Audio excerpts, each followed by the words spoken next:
Apparently, I had it on the outro screen the whole time.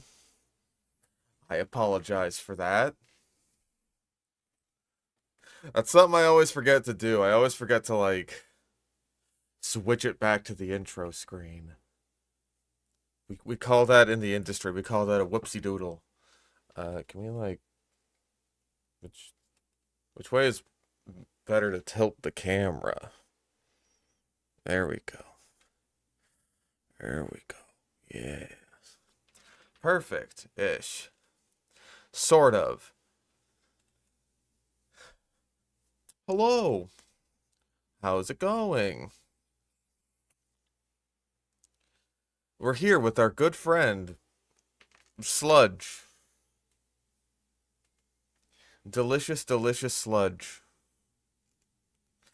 Yeah, I guess sledging on Mother's Day probably wasn't the best move, but if you can believe it, in my case in particular, that that didn't really occur to me. Um, I'm sorry, I just took a shower. My hair's all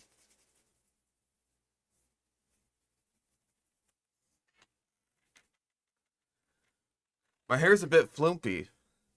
I look like a mad scientist right now.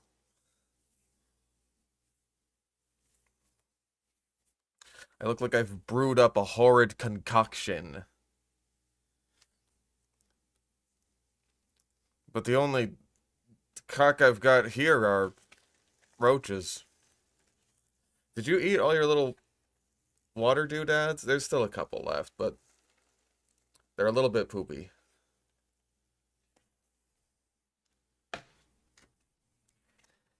Yes, I am the evil wizard. Except I'm not balding as much. I feel like my hair has been doing better since I got away from my mother, so maybe it was just stress. Um, okay, so I know that we had some. Hold on, I want to actually set this to dark before we do anything else. I also want to grab a drink. I was a little rushed starting this one. You'll have to forgive me. My beard looks nice. Thank you. Thank you. I appreciate it. Oh, give me some drink.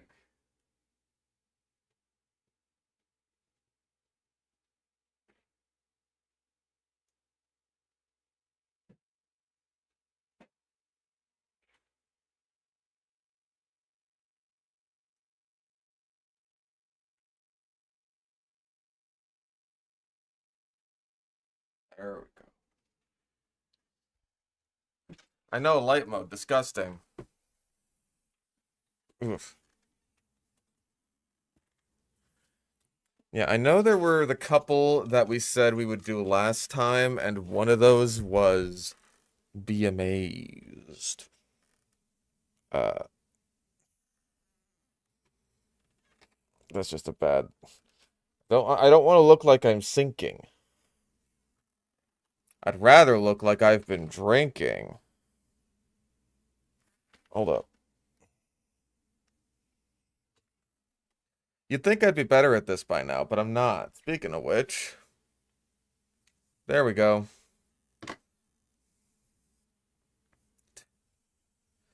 Hey, I drank water like last month. Mention I have monitor lizard. If so, do you feed it bugs and are they homegrown? Do I also snack on the bugs I raise? I'm working on setting up a dubia roach colony. Um, they are breeding. Maybe not as fast as I'd like, but I also don't feed them super often.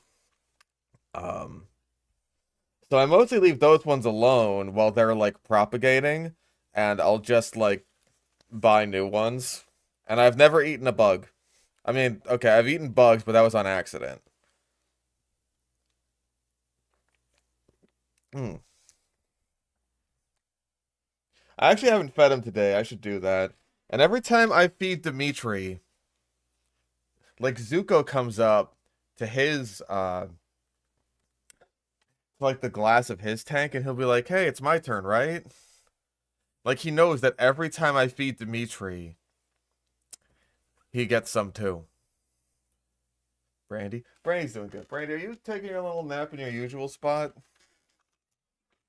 Yeah, she is.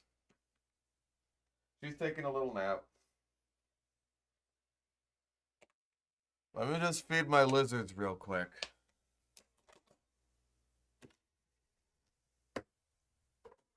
Alright, so we go one. Oh, that's a good amount.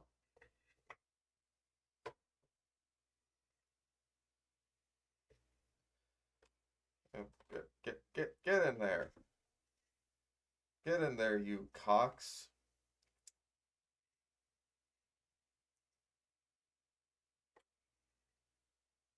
It's 3, 4, 5.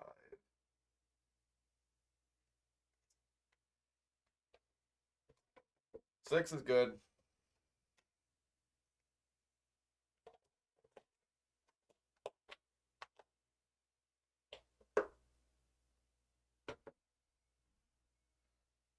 Always make sure to season your insects.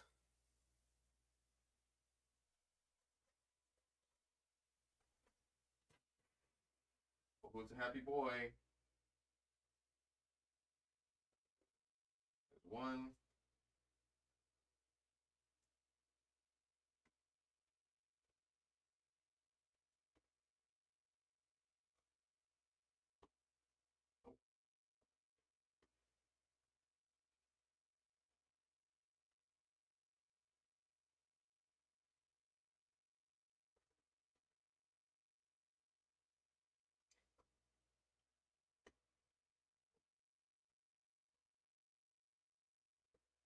Oh,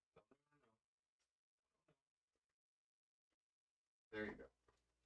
Okay, you can get the rest yourself. You gotta do some hunting. It's stimulating for your tiny little lizard brain. Mmm, seasoning. Okay, so, last time, what did we want to look at? There was Be Amazed. Be Amazed. I think it was Extinct Animals, right? It was the one with the weird... Yeah, this one. Animals that were scarier than dinosaurs.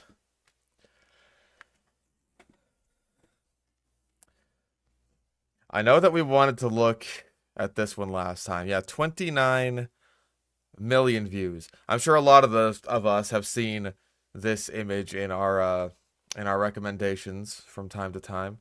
Yeah, fucking Spino Snack, man. What's he been up to lately? Our boy. Because I'm assuming that since the last time, he's uploaded at least 5 new videos. 1, 2, 3.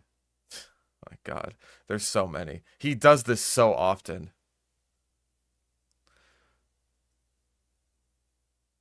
Yeah, I'm definitely convinced that these are like that these thumbnails are AI. I wasn't convinced before because I thought they were just tracings. Now though, nah, they're AI. Leviathan video is so awful. I wouldn't be even remotely surprised. Not even a little bit. Because I'm assuming it's just more fucking roleplay. Ugh. But anyway, we're not here to talk about Spino Snack. Thank fucking God. Thank fucking God. I don't think it's a filter. Because, like, I've used loads of Photoshop, loads of filters. It's not that. No. Spino Snack is like... I've said my piece about him twice now. We've done the roleplay stuff, and we've done the stuff where he actually tries to be educational, and swing and a miss both times there. Let's see some classic Sludge. I also need to bring up the bingo board, if you'll excuse me. Ba -ba -ba -ba. Okay, so let's get into it. Let's find out what animals were scarier than dinosaurs. I haven't updated the bingo list at all, so no cannibalism, but we'll get there. If we're watching something from the Ghoul, it'll probably be like one of his other pet shop videos or the dumpster diving one. I don't know if we'll watch the axolotl one just because like it's all gonna be axolotls. There's only so much I can say about the many different ways that you can mistreat axolotls. But yeah. Let's see. What is scarier than dinosaurs? 26 minutes long. It's certainly no stretch to say that life would have been much scarier if the dinosaurs had stuck around. They did. They're called birds. Also got Jurassic Park. That was easy. But what if I told you the Earth used to be populated by creatures that were even bigger, badder, and more ferocious? From supersized serpents to deep-sea monsters and bizarro critters straight from your nightmares. That's gonna be like the today's feature. Like, oh man, a subscriber of ours sent in this image. What do you think this animal is? Or some crap like that. Here are some animals that were even scarier than the it's the big fucking rat again. Arthropleura, Dunkleosteus, Helicoprion. Is that just a regular-ass giant squid? Bro, they're still alive today. DJ Sludge and the Sludged Up Click presents All Sludged Up, Volume 19. Yes. Volume 19 is when they started falling off. Start getting repetitive. Dinosaurs. Helicoprion again. Platypelodon. Platypelodon again. Dunkleosteus. Some of the most terrifying creatures ever to That's a megalodon. That's a megalodon. have lived were water dwellers, and Dunkleosteus is certainly no exception. This brutish fish lived during the late Devonian period, which was around 370 to 360 million years ago, and is often referred to as the Age of Fish. FYI, that's long before the dinosaurs walked the Earth, during a time known as the Mesozoic era, between around 245 and 66 million years ago, which scientists have divided into three periods: the Triassic, Jurassic, and Cretaceous. Okay, that's pretty irrelevant. It's just like, yeah, it came before the dinosaurs, but you're just kind of talking about the Mesozoic. And yeah, it's the same damn cave T-Rex. I don't know where this comes from or why everyone loves using it. Actually, 250 million years ago? Fuck it, I'll count that. Incorrect, you idiot. Yeah, it just seems like it's not completely wrong information. It's just, why are you mentioning this for a Devonian animal? Surely there must be some Mesozoic animals on this list. There's gonna be a mosasaur. Like, obviously. I wouldn't say this counts as a T-Rex comparison. He's just using a footage of a T-Rex to be like, hey, this is the dinosaurs. The 26 to 32 feet long Dunkleosteus was streamlined and shark-like. That's at least fine by pre-shrunk dunk standards. After last time, we figured out that, like, apparently the tippy-top estimates of Dunkleosteus were around, like, 30-ish feet long, so that's fine. Armor-plated head and a face only a mother could love. Based on its ferocious appearance, you might be surprised to learn that Dunkleosteus actually lacked any proper teeth. But don't be fooled. Instead, it had two long, bony blades that could snap and crush almost anything. I don't know why he highlighted like these as like two blades when he's also like very obviously got other blades on the side there, and also the ones that are down here. So that's just a weird editing choice. If anything, you would say like, oh, the top and the bottom were the two blades. So. And I do mean anything, because Dunkleosteus was definitely not a fussy eater. It was a cannibal. It ate fish, sharks, and even its own kind. All of those are fish. Every single one of those counts as a fish. And yeah, we knew it was going to mention the cannibalism thing. And hey, if we had cannibalism on the bingo board along with pack hunting and scavenging, we'll get there, though. I guarantee we'll get there. Sharks didn't exist yet. I mean, there was shark-like stuff. There were shark-adjacent things I don't. What even is Stethecanthus? What even is Stethecanthus? Shark-like cartilaginous fish. That's not helpful at all. That's not helpful at all. But, you know. What can you do? A simoriform. An extinct order cartilaginous fish. Simoriform fossil records of late Devonian became extinct at the start of the Permian. Dwight Casa. Oh my god, that's a hell of a name. I don't know if I can pronounce that. They're sharky enough. Look at this fucking guy.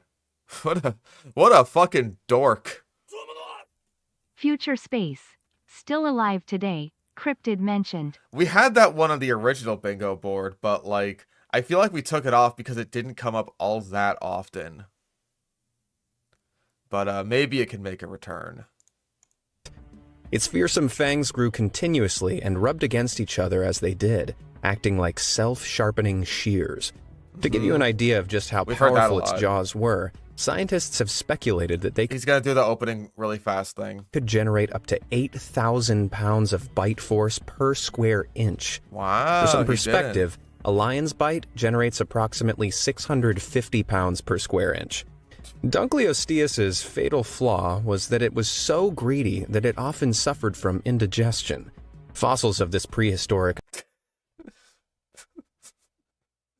Dunkleosteus' fatal flaw. Oh, tummy hurt. Ooh. Tummy hurt. Ooh. I have indigestion. And I also have diarrhea.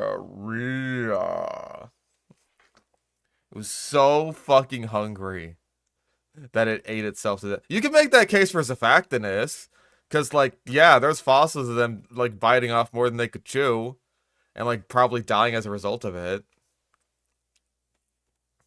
Yeah, they hadn't invented Pepto-Bismol in the Devonian period, so Dunkleosteus just, he couldn't cope with it. beasts have often been found alongside regurgitated and semi-digested remains of fish. You may be glad to know Dunkleo. Well, I don't think that's because, oh, it's eating so much that it has indigestion. It's that a lot of fish back then were placoderms. They were like armored fish. And so when you eat armored fish, then you end up eating the armor. And it's kind of like owl pellets, basically, right? It's like, imagine if owls were extinct, but we still had like fossilized owl pellets. It would be like saying that the fatal flaw of the owl was that it had indigestion because we found these pellets full of like fur and bones and stuff. It's basically the same thing. It's just like non-digestible material that the Dunkleosteus has to like vomit up in order to, you know, not get impacted, basically. Osteus isn't around anymore, but if you want to make sure Be Amazed never goes extinct too, you know what to do. Just like and subscribe or else. We knew it was gonna happen. shimmy on over to those like and subscribe buttons and show them some love. And don't forget to tickle that little bell icon too. Don't tell me to That way tickle you'll it. be the first to know when I upload more amazing content. Jesus Now buckle Christ. up for some more goosebump-inducing beasts. Helicoprion. Of course, we knew it was gonna happen. If you thought It was on like the little preview twice. getting into the water with Dunkleosteus was a terrifying prospect, then just wait till you hear about the Helicoprion. This ghastly 270 million year old, 20 to 25 foot long fish is the fine. star of one of the most vexing fossil mysteries to ever confound paleontologists. It all began with the discovery of strange petrified whorls of elongated teeth that looked kind of like fossilized fruity roll-ups. Oh my god, it's another fucking Elasmosaurus! Oh my god. It's the same thing! God, we gotta watch more of these fucking older videos because we find so many sources, dude.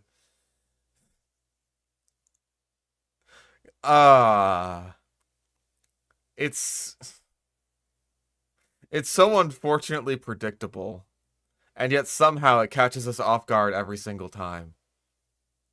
Its mouth is also a party blower.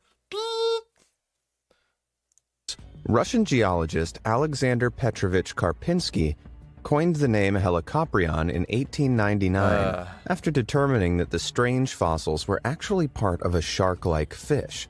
His best guess was that the unusual feeding apparatus was attached to the nose. Also, we should probably put incorrect taxonomy just for saying that Samoriforms are sharks, which they're not. They're still cartilaginous fish, but they're not quite sharks, so you still get Doctor Point for earlier, but hey, at least it's a shark-like fish. Of this long-dead creature, like a permanently rolled-up party horn. Oh my god! Did you... You've watched this video before! You said... Who said that? Who said the party favor thing? You've just watched this before!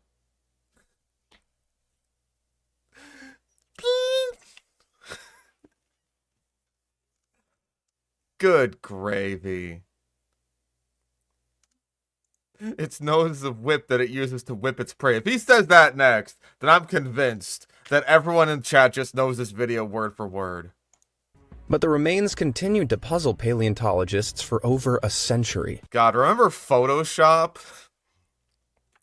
Remember when people would just, like, Photoshop a fossil into the ground here instead of, like, using some AI sludgety goop in order to make this exact same image? God, what a time. What a time that was that we used to live in. Years spent speculating about the true arrangement of the toothy whorl produced a slew of bizarre visions of sharks with whorls of teeth hanging off of their snouts, dangling from their lower jaws, dorsal fins, caudal fins, and even embedded deep in their throats. Is that not the exact same fucking thing that the other guy said, the fruit roll-up guy said? That's the same thing. It's like bizarre and fantastical arrangements. Something like that, right? Am I crazy?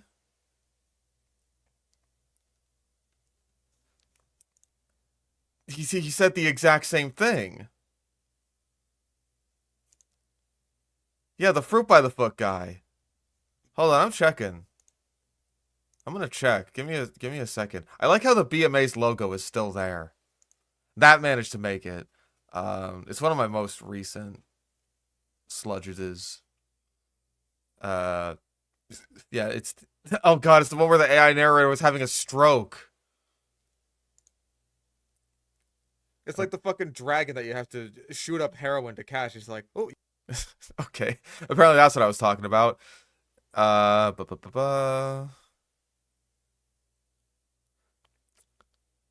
Okay, there's the Helicoprion section. Like all the other ones do. Baffled paleontologists for over a century. Stretching 20 to 25 feet in length, this ancient enigma is best known for its bizarre tooth arrangement, which has been the subject of countless debates and speculations. Oh my god. The discovery of peculiar fossils, petrified whorls of elongated teeth, resembling rolled-up fruit snacks.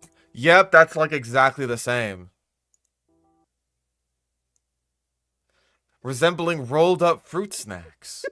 Like, he's trying to be more, I guess, formal with his descriptions.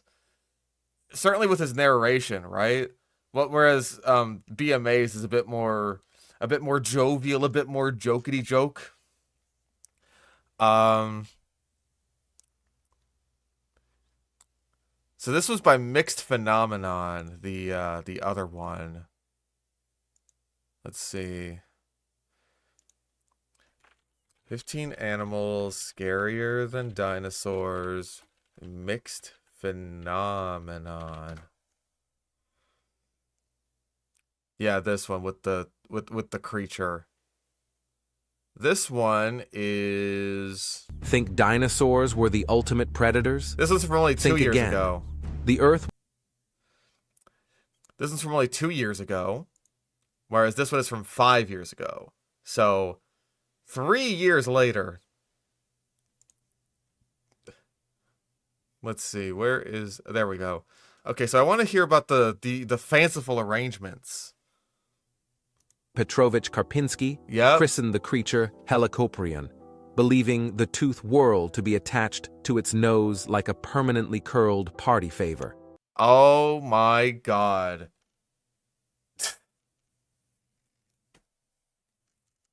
He just ripped it off. He put the script of this fucking guy through ChatGPT or some garbage and just, hey, can you copy my homework? Yeah, just don't make it look too obvious. Oh my goodness, that's terrible. That is awful. How dare you? I'm offended on the part of be amazed.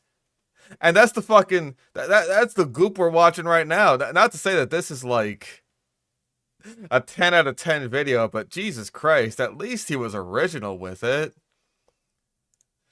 Like you can like the fact that the other guy is trying to be a lot more formal, more serious with his narration, but he still throws in the shit about the fruit roll-ups and the party favors. It's like those don't match even a little bit. Not even a little bit. But the AI doesn't care. It doesn't recognize that as like tonally clashing.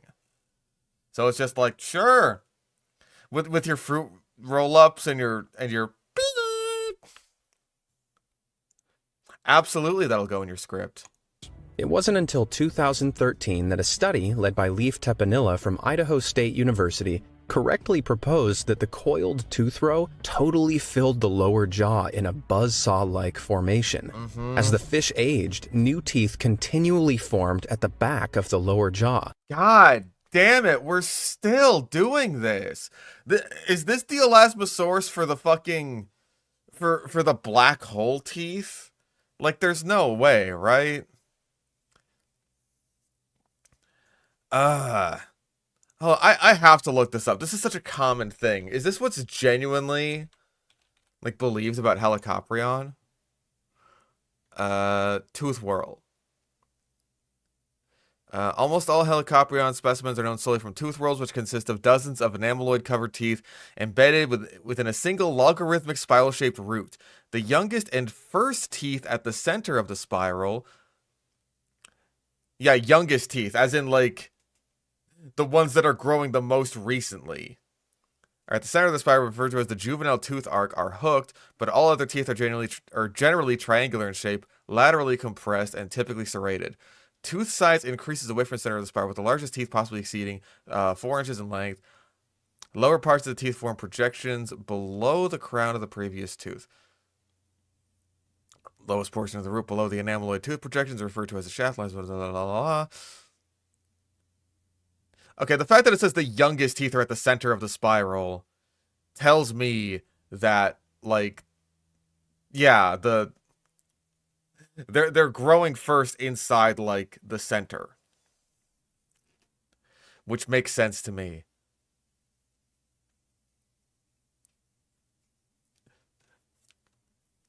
And not that they grew like on the outside first, but again, I've seen those diagrams where it says like, oh, they start growing on the outside, which I just don't buy that at all. Okay, but at the very least, Wikipedia confirms my biases, as it always does. While there were practically no upper teeth to speak of. So how did the Helicoprion catch and consume its prey? Terrifyingly, paleontologists suggest that as the jaw closed, the toothy whorl rotated the teeth backwards in a saw-like motion.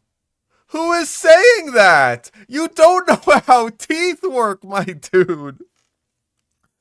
Imagine if, like, every time we wanted to eat something, instead of, like, moving our jaws up and down, our teeth just went like nang, nang, nang, nang, nang, nang, nang, nang, nang, like a fucking nutcracker. That's what we're talking about here. God, does every fucking shitty AI video that talks about Helicoprion just draw all of its information from this? It's just evolved with a motor in its jaw. It's gotta like pull the cord a couple times, really get it going.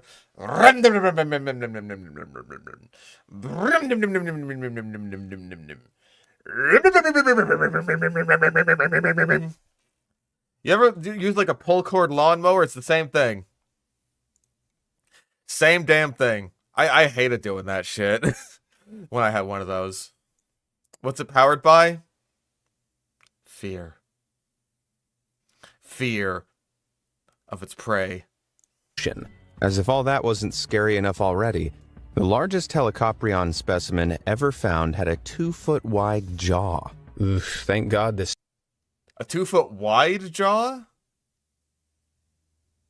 Wouldn't it be like 2-foot diameter? Would it? I'm counting that. That's a mixed up measurement. Or wait, no. Mixed up measurement. Mixed up measurement. Yeah, I would assume it's like that the whorl itself is 2 feet in diameter.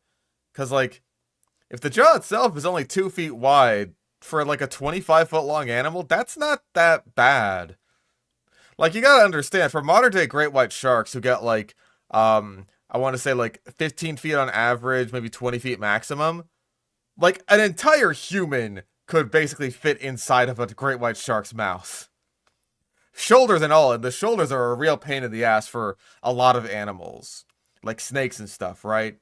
Snakes would have a very hard time swallowing us whole, but great white sharks, not so much. So if the mouth is only 2 feet wide on an animal that is like quite a bit bigger than a great white shark, that's really not that bad. This terrifying buzzsaw killer went extinct some 225 million. Buzzsaw killer. I know for a fact that we have seen videos that are just like, the Helicoprion has been referred to as the buzzsaw killer or shit like that, right? I know for a fact that we've seen videos like that. Or it's been given the condition of the buzzsaw killer. Like, god damn, this explains so fucking much. Years ago, because it's a whole pile of noop. Okay, first of all, Tire Clay of Animals is one entry. Second of all, I didn't realize he was saying nope there. He said like noop. It's like, I've never heard this word before. I'm also gonna say that list order doesn't matter. It just doesn't. Let's see. Yeah, I almost thought he said noob. A whole pile of noob. I mean, I guess comparatively speaking, they were kind of noobish. They're only around during the Permian. That's a pretty long time ago. Wait, 225 million years ago was in the middle of the Triassic? Son of a bitch! No wonder all these... God, it explains everything! So it's like that, huh? I understand everything now. Actually gets it. God damn it, dude. Also, misleading video title, because... this isn't scarier than a dinosaur. It just is one. We also know he's going to mispronounce the forest rockets. We know it's going to happen. He's going to say it. He's going to say that they're forest rockets. Like, I wouldn't be surprised if so many of what we get here, like, this is the source of all of it. Terror birds. The simple fact that scientists nicknamed the first racity terror bird. First racity. I told you. Forest rocketae. That's the forest racists. Force racity. Lord Almighty. We knew it was going to happen. Birds should tell you everything you need to know about these frightening creatures. But I'm going to go ahead and give you the full rundown anyway. After a meteor wiped out the fearsome dinos like... Oh god, he's gonna say the thing that they were around like 60 million years ago. He's gonna say it. Everything that we get wrong about terror birds constantly, it's gonna be here. Like the T-Rex and the Velociraptor. The terror bird... Forest racists. So they're elves? Yeah. Yeah, that fits perfectly. And they just can't stand all the fucking dwarves. I don't think that's a T-Rex comparison. It's just mentioning that T-Rex got wiped out. Rose up to become the top land predator in South America, a title they defended for the next 60 million years. Yep. Fucking knew it. Fucking goddamn knew it. Also, yeah, Velociraptor wasn't wiped out by the asteroid. At least I don't think. I know that in the Namek formation there's something that might be Velociraptor, but I don't even know if the Namek formation, like, I know that's a Maastrichtian formation, but I don't know if it goes all the way to like 66 million years ago. 60 million years again. Good God, man. Like, it's the source of so much of what we've seen. Like, I'm honestly surprised for Dunkleosteus we didn't get the mention of, like, the mouth closing super fast thing. Because, like, they mention that shit all the fucking time. These prehistoric feathered beasts grew up to 10 feet tall and had T-Rex-like feet. Okay, that's a T-Rex comparison. I mean, T-Rex just has bird-like feet, really, because birds are theropods. Beak that could sever the spinal cord of a horse with one fatal blow. God, remember when people actually drew things? Instead of just having AI Goop make it for them? Remember those days? Yeah, I feel like we definitely heard the sever the spinal cord of a horse thing before. Oh, or the T-Rex feet thing? Good God, man. Their reign of, well, terror began before what we now know as Central America existed, when South America was still an island. While the likes of the saber-toothed cats... I mean, it was still a continent. It was just, like, not connected to any other continent. Would you call Antarctica an island? Not really. I know that Australia is, like, kind of a weird... Actually, no. Australia is weird because it's a country and a continent. At least I think. Maybe the continent is Oceania?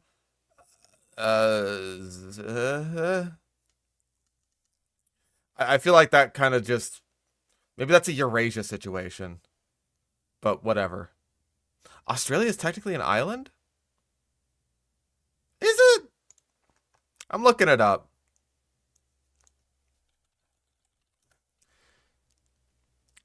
A country comprising the mainland of the Australian continent. Okay, well, New Guinea is in the Australian continent, and that is an island. The geographical region of Oceania, more specifically in the sub-region of Australasia.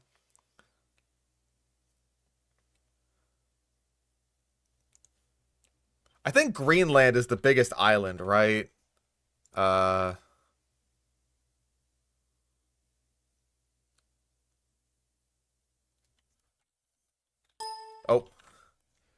For the island itself, see geography of Greenland.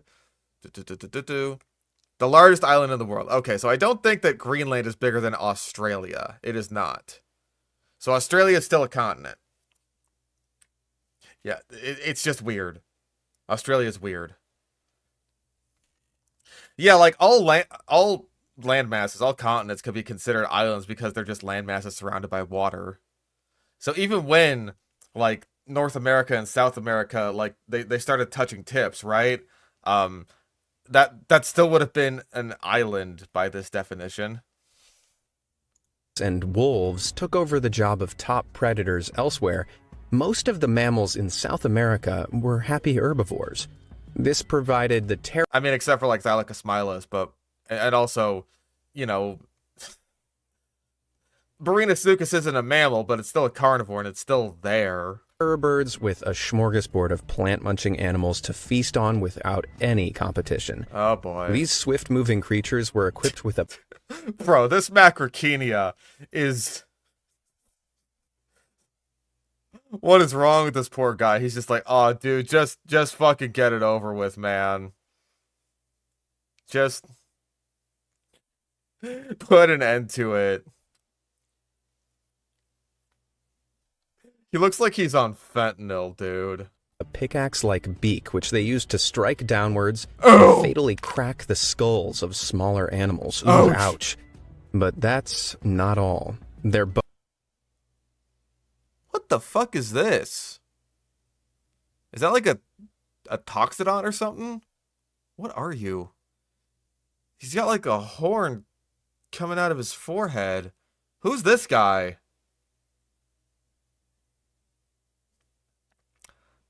Hofstatarius?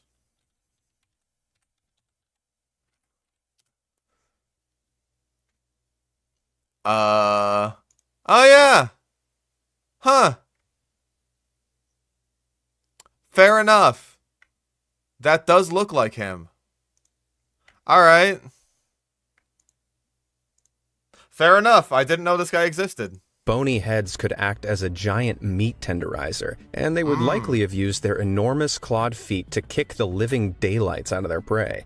During their 60 million year reign, Stop saying 17 different species in the terrorbird family came and went, until they finally disappeared altogether about 2.5 million years ago. But why? Makes you appreciate street pigeons a little more, doesn't it? Wow, he actually didn't mention the Smilodon thing. He didn't say that terrorbirds were outcompeted by saber cats. That's downright impressive. I'll straight up give you that one. Like, the fucking sure. And we know he's gonna do the thing. We know we're gonna see the GIF. We know we're gonna see Platybeladon. it. Now, how do you take a regular elephant and make it utterly terrifying? Apparently, you give it a spoon for a face. That doesn't seem terrifying to me. It seems kind of delightful. Replace its trunk with an enormous fleshy spork. That's how.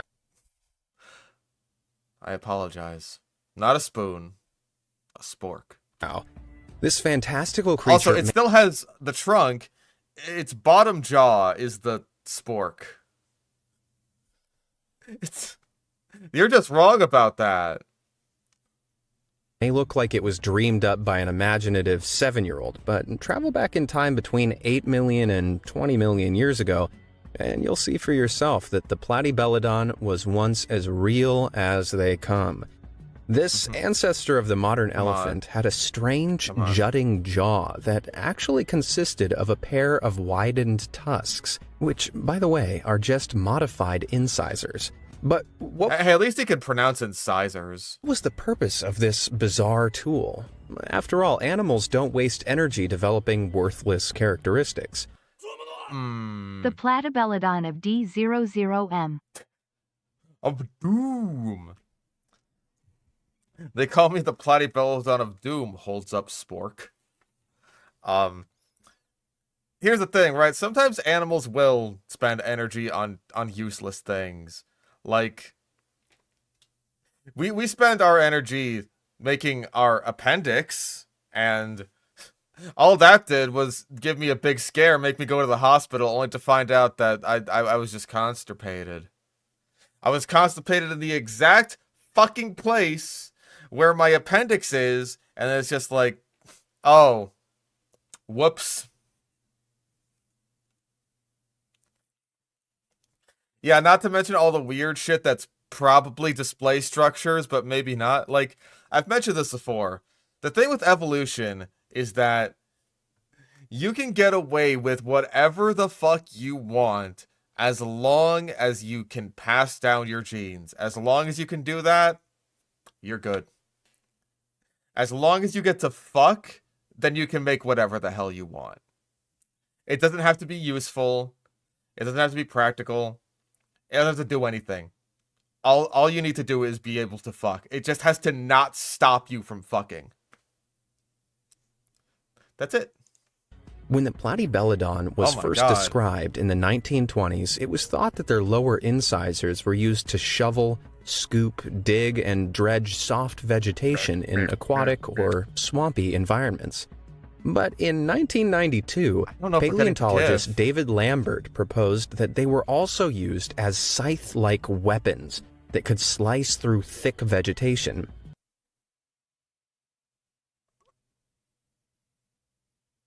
Weapons for vegetation. I guess? Sort of? If you consider plants prey or adversaries? What? Yeah, this was also just a buzzsaw. Platypelodon's gonna be like vroom, vroom, vroom, and then like the two bottom tusks are just like tick, tick, tick, tick, tick, tick, tick, tick, tick, tick, tick, tick, tick, tick, tick, tick, tick, tick, tick, tick. That's what happens. Ah, Perry the Platybelodon, how unexpected. You're just in time to witness my sludgeonator. Where at the press of a button all of the world's content will be turned into mass-generated goo. Ah, Perry the Platybelodon. God. I almost said Perry the Platypus, but luckily, halfway through, the word turns into Belodon, so I was able to catch myself. No, the trunk is the exhaust pipe. That's where all the smoke comes out of. As the tusks are doing, like, the chop, chop, chop thing, the trunk is just, like, blowing out steam and smoke. It's just like, woo! Instead of roaming shorelines, Platybelodon wandered around Miocene Asia, Africa, and North America, feeding on terrestrial plants, grasping branches with its trunk, and cutting them away with those specialized built-in scythes. Because Okay, the image you showed there was of it just picking up a log. I imagine it probably just wanted that out of the way. these fleshy, spork-shaped appendages don't fossilize as easily as bone, Well, they're fossilizing, right? Those are bones. You're getting, like, the trunk and the jaw mixed up so frequently. It's, like, weird. Like, obviously the trunk doesn't fossilize, because that's just pretty much made out of soft tissue. That's, like, the reason that an elephant skull looks weirdly like a cyclops skull, because, like, the big hole in the middle of the head, that's where the nose go. But for Platybelodon, yeah, the bottom jaw fossilizes. Just like, how would we know about this structure if it didn't fossilize? We could speculate, maybe, but like, we'd have to have some reason for that. It's right there. It's right there. I could see it. we're actually pretty lucky to know much about these bizarre creatures at all. I mean, we're lucky to know about any fossilized creature just based on how infrequent fossilization even takes place. Thankfully, they did us a big favor by dying, sometimes in mass, next to Why?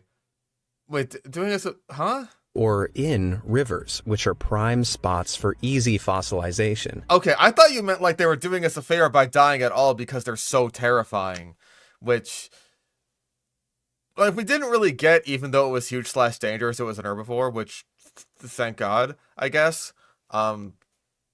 Still. I really thought that was going in a completely different direction, but yeah, he's saying like they died in convenient areas for fossilization, which I'm fine with. I can live with that. It's the list title, isn't it? Yeah, we got it for Arthropleura, maybe. It is supposed to be scarier than dinosaurs. I don't think we're getting the GIF. I think this might be the first time we've done Platybelodon without getting the GIF. Although they may not have posed a major threat to humans if they were still around today, it's safe to say that these animals still have one of the freakiest mugs in history. I'm counting that. That one did it. I'll take that one. Andrew Sarchis. Andrew's orcas. It's hard to imagine anything with the name Andrew somehow being more terrifying than a dinosaur. But, well, that's because it probably wasn't scarier than really big dinosaurs, but again, people just name extinct animals after other people all the fucking time. Lambiosaurus, Lambii, Lambie's lizard of Lambie. It happens a lot. The entire clade of Lambiosaurus is named after Lambiosaurus lambii. Like, a lot of times, people's names are used as species epithets. But, hell, another example, he just had his 100th birthday, Attenborosaurus. Named after David Attenborough. Which is a pliosaur, sure, but hey, that's still just named after a guy. I'm kind of surprised that these don't go after, like Bambiraptor, you know? Actually, is Bambiraptor still a thing, or did that get lumped into another genus? No, that's still a thing. Okay, I thought so. It's thought that Bambiraptor could be a juvenile Sauronitholestes. Okay. Okay. Yeah, Othnielia is another one. Technically. Um, I mean, Albertosaurus is named after Alberta, Canada, but like you look at that and it's just like, oh, like Albert. And of course there's Edmontosaurus named after Edmonton, Canada, which like isn't a guy, but it's still a place, and it's still like, oh, Ed. What's some other dinosaurs that are just like named after? I mean, there's Thanos. That's that's named after kind of a person, a fictional person, but one nonetheless. Um, what's another one? Well, there's Crichtonsaurus, yeah. That's obviously another one.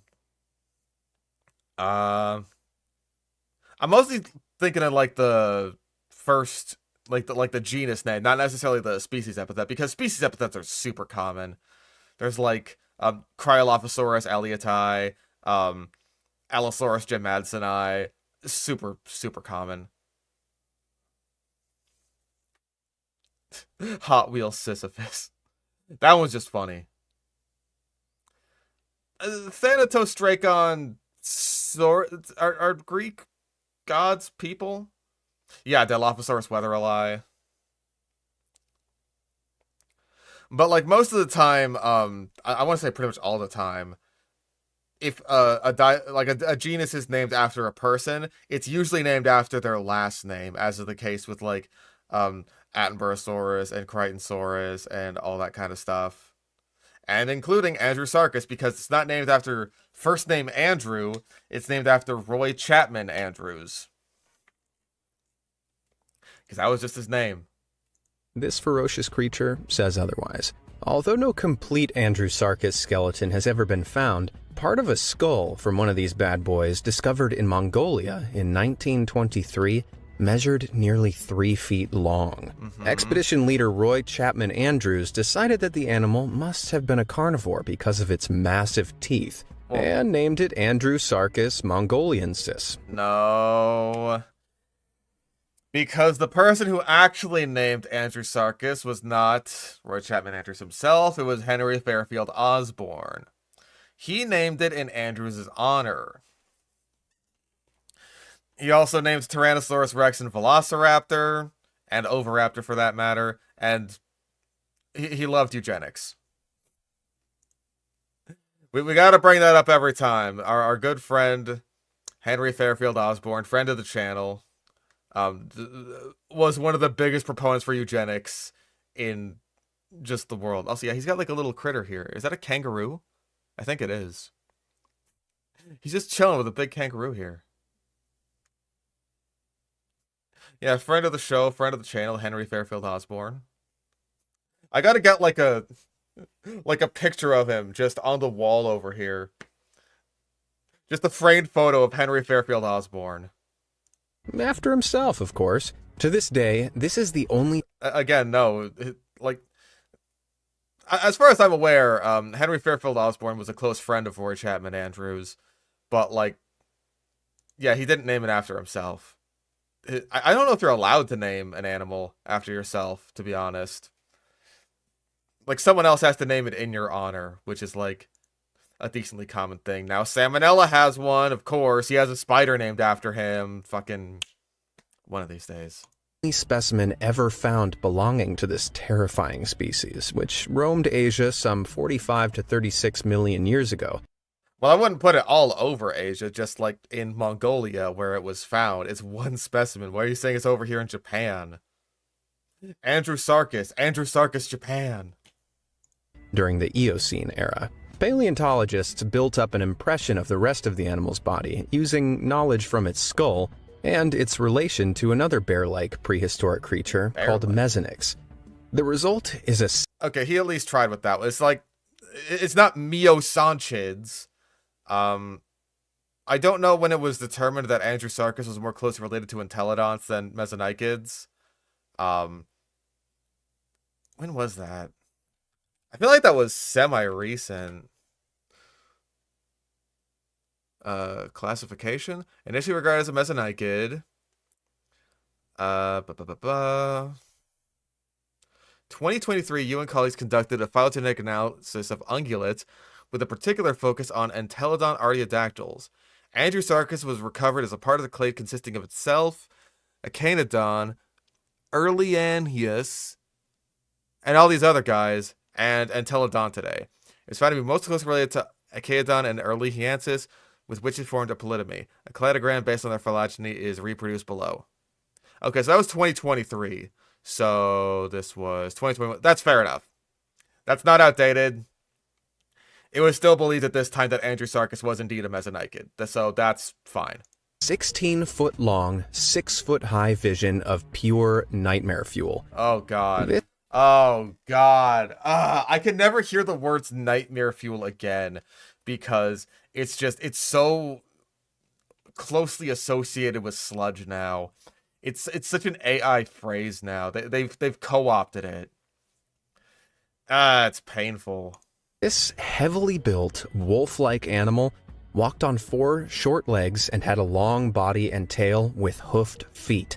It had a terrifying snout with large, bone-crushing teeth that could have weighed anywhere between Well, actually, no. As we know from our good friend Spinosnack, that its teeth were actually evolved to eat rocks. Crushing bones? Why, that's preposterous. No, it was eating rocks. Video about Andrewsarchus, assuming it's bad.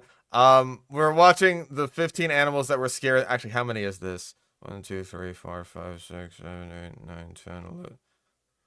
Maybe 12. There's just animals that were scarier than dinosaurs. The Helicoprion segment, that was bad. Hello. Forever Zero donated $1. Nightmare fuel has been ruined. How can I run my DST base now? I'm sorry.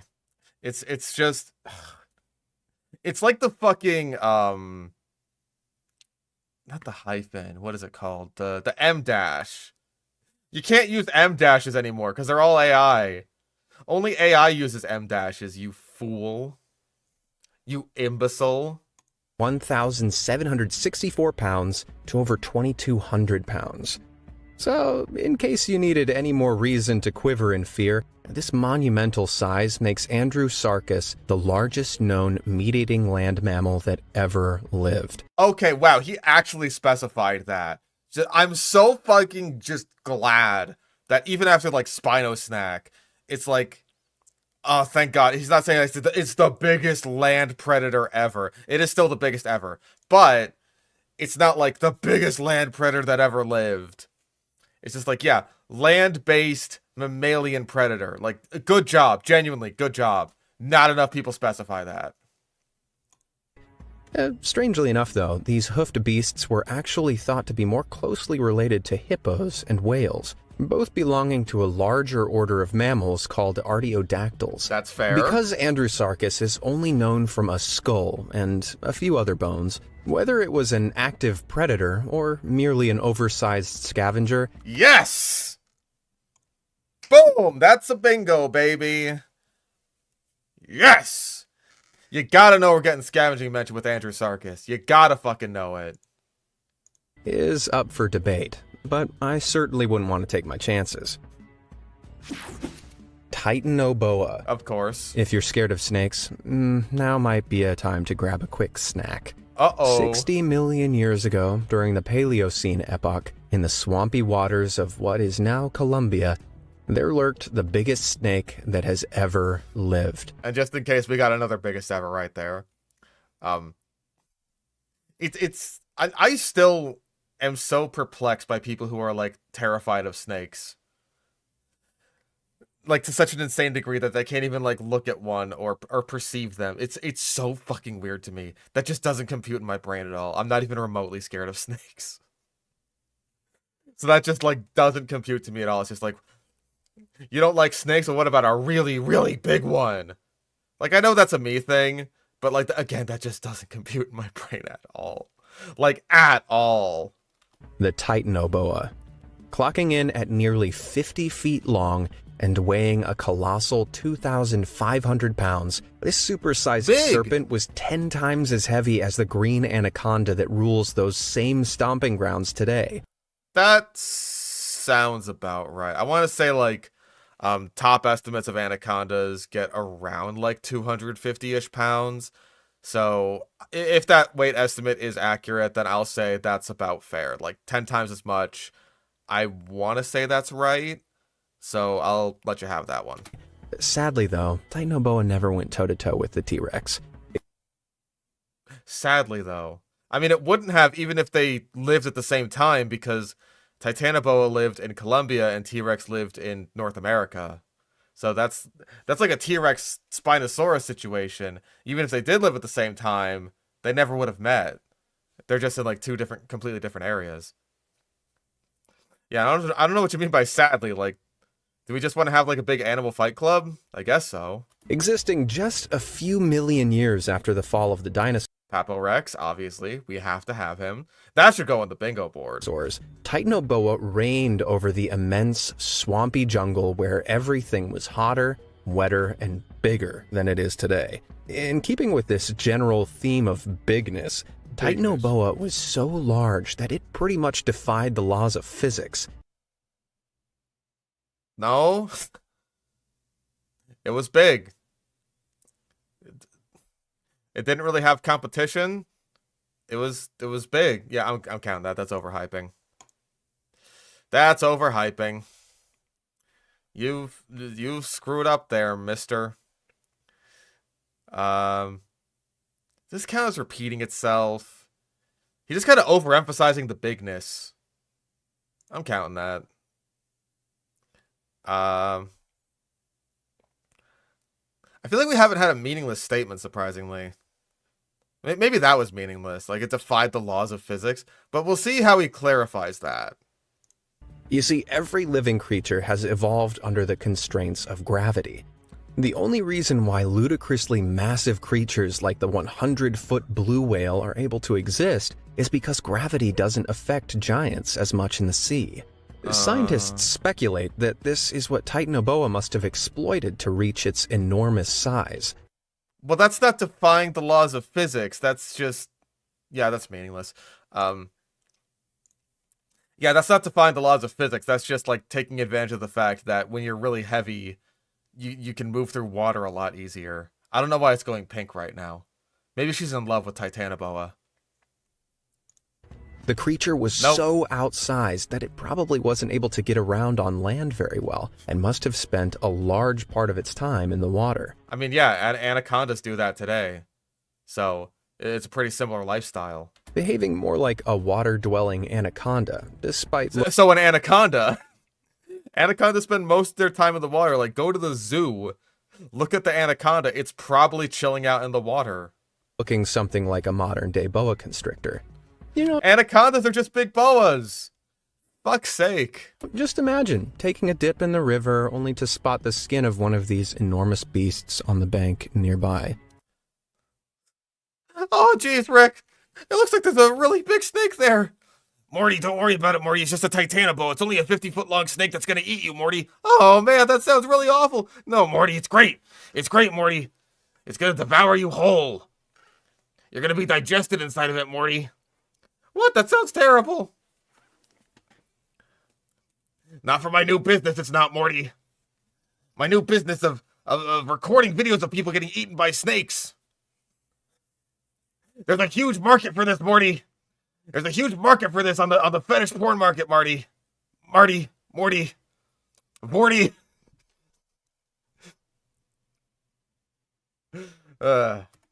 If you're wondering what Titanoboa ate, the simple answer is anything it laid its eyes on. The giant snake was an ambush predator and relied on its incredible strength to squeeze the life out of its prey. Titanoboa lay in wait and hunted mostly large reptiles, gobbling down giant turtles and even crocodiles. Why, and even when Titanoboa went extinct, remains a mystery. It was likely due to a variety of factors, such as outcompetition from other predators, climate change, and hunting by humans. But just imagine the havoc they'd wreak on us puny humans if they didn't. Oh look, it's the Distortus Rex. attacking a fucking helicopter and just eating it in one bite. He had to change size and grow like 3 times his size in order to do that, but he was able to do it. Rebirth is such a good movie. Jaycolopterus. Big 3 scorpion. words. Giant sea scorpion. I bet you never thought you'd hear those together in a sentence about a real-life animal. Well, no, because I know about Eurypterids. I just know that those existed. It's not even really a scorpion, but whatever. You'll be pleased to know that the now extinct group of Eurypterids, also known as sea scorpions... Eurypterids? I've already got mispronunciation, because obviously with the forest rockids. It looks more like a troll than a giant. It's a giant, not just like a big guy. The giant enemy scorpion. Which belonged to the arthropod order, were mostly small creatures, about the size of a human hand. Yeah. That is, except for the nightmare-inducing Jaycolopterus, which lived And Pterygotus. around 460 million years ago during the Silurian period. Also, there were quite a few that were bigger than human hands. Like, Megalograptus was quite a bit bigger. I want to say even Megarachne was bigger than, like, a human hand. It was probably, like, that big-ish. Maybe bigger. That was, like, a freshwater one that we thought was a giant spider until it was figured out to be a Eurypterid. This spiky sea scorpion grew up to 8 feet in length, easily making it the largest arthropod ever known. Okay. For a better idea of what it... I want to say they got bigger than that, actually. I want to say it was like 9 or 11 feet. And I don't say those numbers together in that order in order to... I apologize. It reminds me of that tragedy.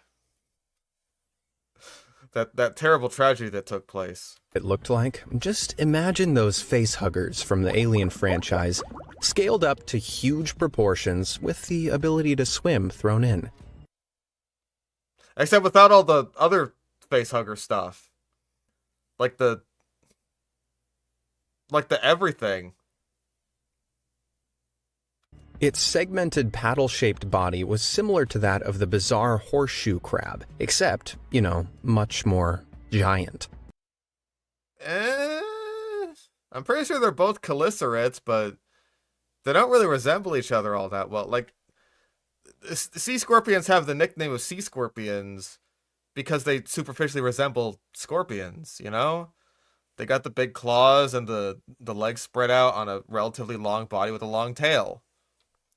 They don't have the stinger at the end. Forever Zero donated $1. Can you do Slide School 1 by F0 Reaver _ Zero?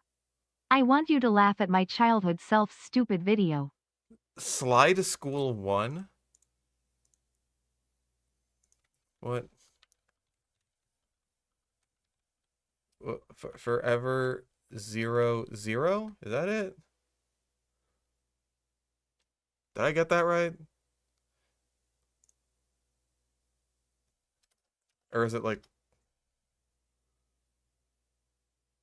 I can't find it. I apologize. Let me check fucking... Gotta see how I can spell this.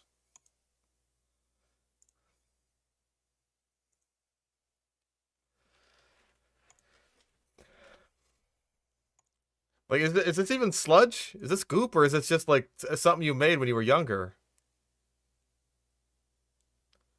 Is this even related? Is it alert box? No, I always forget where it is. Recent events. Okay. Hold up. I can... Oh, please just let me copy this. Why are you like this? Okay. Okay. Slide School 1, Forever 00. I cannot find this. I'm very sorry. Wait. Fucking hell. Ah! _0. Is that it? Why is this so difficult? Forever Zero Okay, thank donated you. $1. Thank you. I'm very sorry.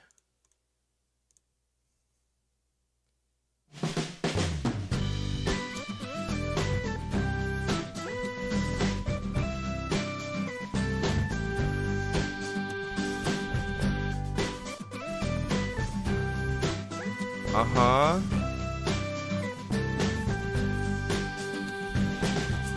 When is this from? 5 years ago?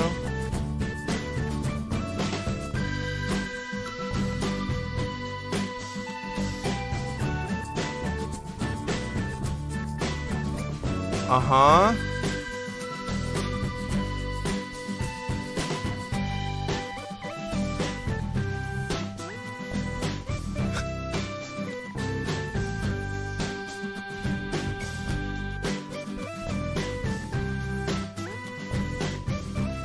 They were very different from amphibians, but they were identical to them. Uh-huh.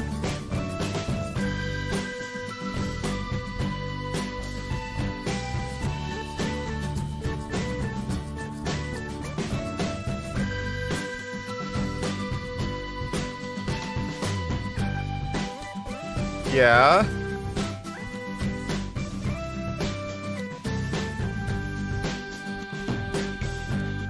They had a subgroup.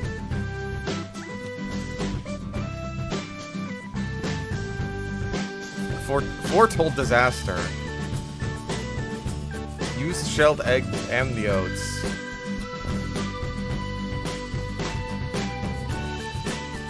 Uh-huh. I love how the text just covers the entire fucking screen. The Teemo's out.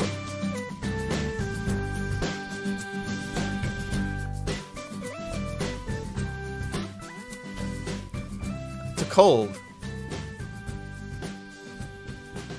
Kula Shuckus.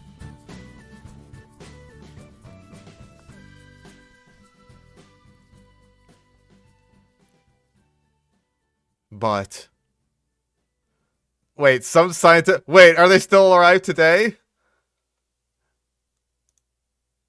Oh wait, no, they're ancestors of modern day amphibians. Rip Tino Spondles. We will miss you. And then the music lives again. Oh, the soul. Remember, no bad comments. Watch yourselves. You watch yourselves now. Well, that was made with pure fucking soul. Well done. Jacalopterus moved swiftly underwater thanks to its oar-like back legs, which allowed it to swim rapidly after its prey. He's moving very Beside rapidly. its multiple specialized limbs, this marine monster was also equipped with huge spring-loaded claws, which it used to snatch up fish as they passed by. Ouch! One fossilized spike claw discovered in 2007 even measured a whopping 18 inches across. There's no denying that if this giant sea scorpion had existed today, it could have used these grasping claws to grab you in a deadly embrace and crush your skull like an almond. The reign of the Eurypterids, including the terrifying Jacalopterus, was eventually brought to a sudden end thanks to the Permian extinction around 299 to 252 million years ago. I want to say that's correct. I think that, like, Eurypterids were on the decline after, like, certainly after, like, the Devonian Silurian. And I think the Permian mass extinction event just kind of, like, finished off the remainders. Look at selections above. Oh, geez. Most bizarre prehistoric creatures never heard of. Hold on, I gotta write these down. Top 10 most bizarre prehistoric creatures you've never heard of. Super hyper ultra mega stories. 79 views. 10 animals you'll be glad are extinct by world list. Okay, that one has more views. Okay. Goodness gracious. We got some interesting ones which ahead. wiped out more than 96% of all marine life on Earth. Phoberomus pattersoni. You may Forever Zero donated $1. Fun fact, that video I made was almost a 1-to-1 plagiarism of PBS Eon's video on temnospondylus. Good. At least you can admit when you plagiarize, unlike so many other sludges. Harmless, it's a big fucking rat. Like, obviously. We're definitely not gonna get a blackout just because, like, the no narration, only sound effects thing doesn't seem to be this guy's style. This one's very much so a style thing. And I think this was before AI, certainly before it, like, really started taking off. So I don't think he's used any of that. Focuses on one clade too much. Do we have that at least? I don't think so. We've got 2 fish, birds, mammal, snake, arthropod, and another mammal. I don't know. I don't know if we're focusing on one clade too much. It seems to be like a decent spread. 2 different animals? We'll may see. have noticed that many animals in the prehistoric era were basically just souped-up, jumbo-sized versions of some of the animals that still exist today. Big rat. Well, allow me to introduce you to perhaps the most unnerving example of that theme. Phoberomus pattersoni. The most unnerving example. The spookiest and scariest of big rat. It's big rat. These real-life ratzillas were the biggest rodents to have ever walked the earth. Oh my god. Clocking in at around 10 feet long, with another 5 feet worth of tail to boot. Remains of these repulsive rodents have been recovered from several sites in Argentina, Brazil, and Venezuela over the years. Although their closest living relative is the humble guinea pig, they were more similar in appearance to modern-day capybaras. Oh no, that's even worse. Not the capybara. That's terrifying. Despite being much bigger and heavier, examinations of the skeletons of these creepy ratzillas suggest that they probably weighed around 800 kilograms, which is around the same size as an American bison. Big rat. Phoberomus pattersoni's hind limbs were massive compared to its slender front limbs, which suggested it probably rested on its haunches while feeding, using smaller forelimbs to gather plant material. That sounds adorable. Just a big rat guy just going like, mim, mim, mim, mim, mim, mim, mim, mim, mim, mim, mim, mim. Except he's doing that to you. Much like the capybara, Phoberomus had a deep-set jaw and sharp front teeth, which were adapted for their gritty, herbivorous diet. Although they were plant eaters, these tremendous rodents would have had foot-long incisors. Okay, we definitely have this one crossed off then. 100%. Don't gotta worry about it. It's just like, yep. Even though it was an herbivore, you'd want to watch your back around these big chompers. Capable of causing some serious damage if you were to cross them. Oh my god. Phoberomus. She's gonna get executed. You've turned this giant rat into a living guillotine. Towered over wetlands and near-shore swamps until they mysteriously disappeared some 8 million years ago. So, but why? Next time you squirm at the size of a rat on the street, just remember, it could be much worse. Big rat. Hallucigenia. Yes! The boy! We love our boy! Oh, God, why are you on this list? We've completely lost the plot. 100%.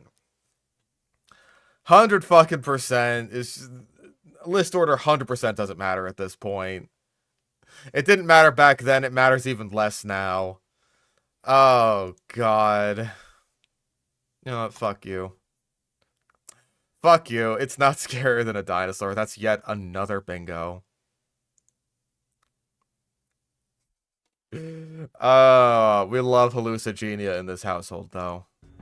It's not unusual for paleontologists to have trouble deciphering what an animal looks like, especially when it's been extinct for 400 million years. But the case of hallucigenia was still much harder than most. In fact, scientists studied this thumb-sized worm for more than 50 years before they were able to determine where its head was. Take one look at this utterly ludicrous creature and you'll see what I mean.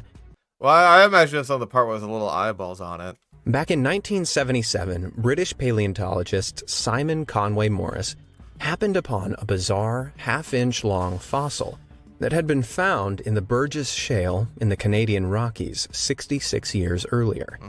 It had already been classified as an annelid worm, which includes leeches and earthworms, but Conway Morris didn't agree. In his opinion, the wacky organism could actually... Okay, this is upside down. Is he saying, like, I know that it was hypothesized at one point that hallucigenia, like, walked on its spines. Is this saying that's the case? walk on several pairs of stilt-like spines. Okay. While it also had numerous tentacles sticking out of its back. He named the creature hallucigenia because it was so nonsensical it resembled something you'd hallucinate during a bad trip. But in 1991, researchers Lars Ramskold and He Zieguan... I love the crappy fucking Photoshop. Just the crappy editing of these people's faces over these fucking stock footage doctors. That's peak. That's peak. Turned Conway Morris's idea upside down. There we go. Literally. What he had identified as tentacles were actually the creature's legs. So the model was flipped. The spines, now located on the creature's back, were probably used for defense. It wasn't until 2015 that further analysis conducted by Martin Smith from the University of Cambridge, using an electron microscope and samples from the Burgess Shale, revealed which end was the worm's head, complete with not only a pair of eyes, but a big smile of grinning teeth. Rah! Hallucigenia, the little inch-long worm. Little inch-long, thumb-sized creature. It's going to eat you. It's gonna eat you. Although scientists don't know exactly what hallucigenia ate, the ring of teeth around its mouth were probably used to suck water and food into the gut. Water? It was a sea animal. My guess is probably that it was like using its big mouth to like sift through sand, right? Just kind of like whomp.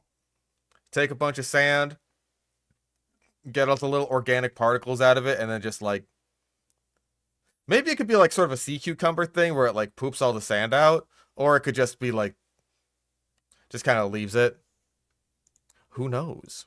You're right, It had been Rocks. tiny, but there's no denying this floppy hallucination is seriously unnerving. Anthroplera. You were doing pretty good for a while there outside of the terror birds, but God, Anthroplera. You didn't get any of that right. Most people feel uneasy around regular-sized creepy crawlies. But millions of years ago, these Hey, it's carne. fearful creatures could grow to insane proportions. Case in point, Anthroplera, an 8.5-foot-long millipede that roamed the Earth during the late Carboniferous period. Well, you were saying that Jacalopterus was 8 feet long and it was the largest anthropod ever, and now we have our Anthroplera, who is 8.5 feet long, but is also an anthropod. Which is it? Which is it, Abe? Better get your story straight. Around 359 to 299 million years ago. Although it's likely that Anthroplera was herbivorous and fed on dead plant matter like modern-day millipedes, there's no denying that it was still pretty darn terrifying.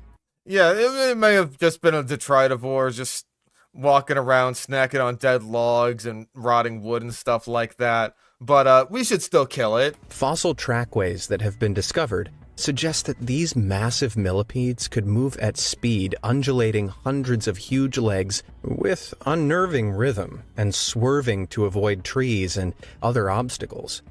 Anthroplera were the largest land invertebrates of all time. Again, he specified land invertebrates, but by your own measurements, this should be larger than Jacalopterus.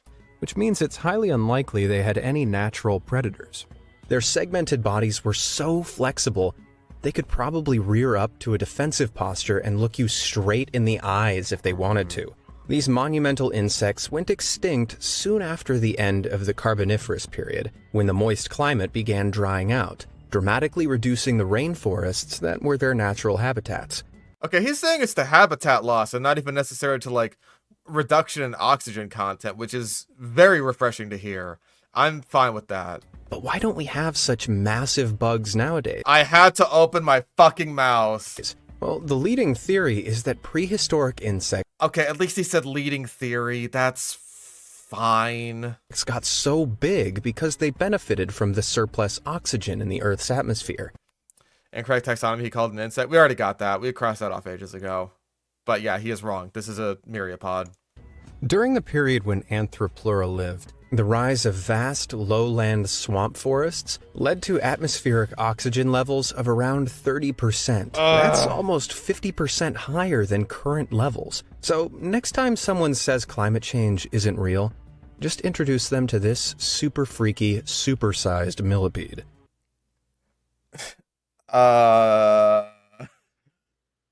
Dare I touch this one with a 10-foot pole? Those are very unrelated things. Like, I want to say most people who don't believe in, like, climate change, I think they know that natural climate change is a thing, right? Like, they're well aware of this fact. Forever Zero donated $1. Oxygen equals bigger size myth on the board? I mean, that's mostly just for outdated and flat out incorrect stuff. It comes up super often, though.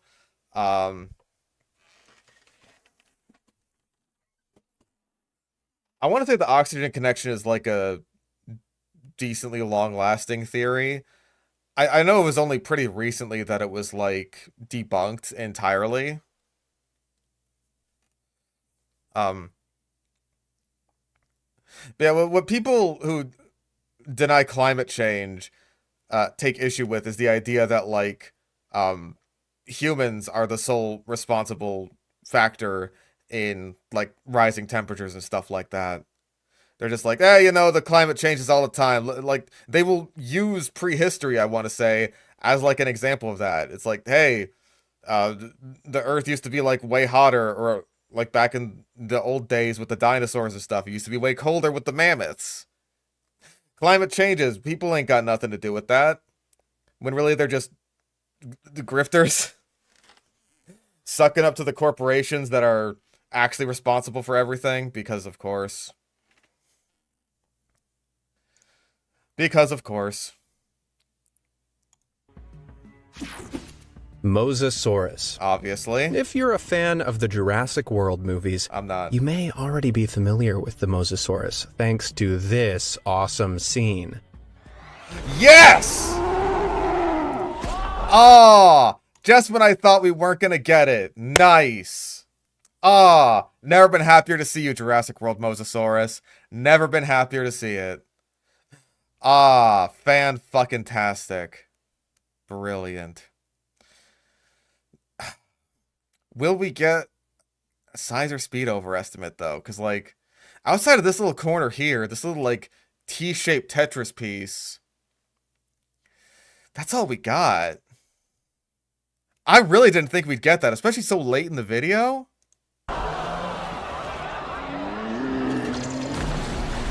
But the thing is, the Mosasaurus isn't technically a dinosaur. What do you mean technically? It's not one at all. The terror bird is a dinosaur, but you didn't say, like, oh, technically this is a dinosaur. This is just straight up isn't. It's a squamate. These great marine reptiles are actually closely related to snakes and monitor lizards. That is true. But that doesn't make them any less terrifying. Well, I mean, you were saying earlier that, like, oh man, for Titanoboa, you may want to look away from the screen. So I think being more closely related to snakes than dinosaurs is probably, like, that probably makes some people even more scared of it. This gigantic warm-blooded carnivore swam the seas around the globe some 80 to 66 million years ago. Were mosasaurs warm-blooded? I know that there's, like, some thoughts on, plesiosaurs being warm-blooded. I've never heard this from mosasaurs before, though. I wouldn't necessarily be surprised. I've just never heard about it.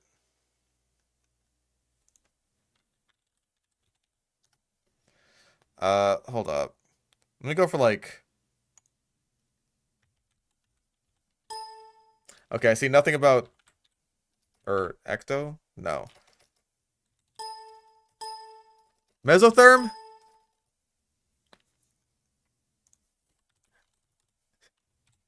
And... Okay. Okay, that's not helpful. Regional endothermy, not what I'm talking about. I think Mosasaurus itself, hold on, when did it actually die out? That does say 66, so it lasted until the end of the Cretaceous.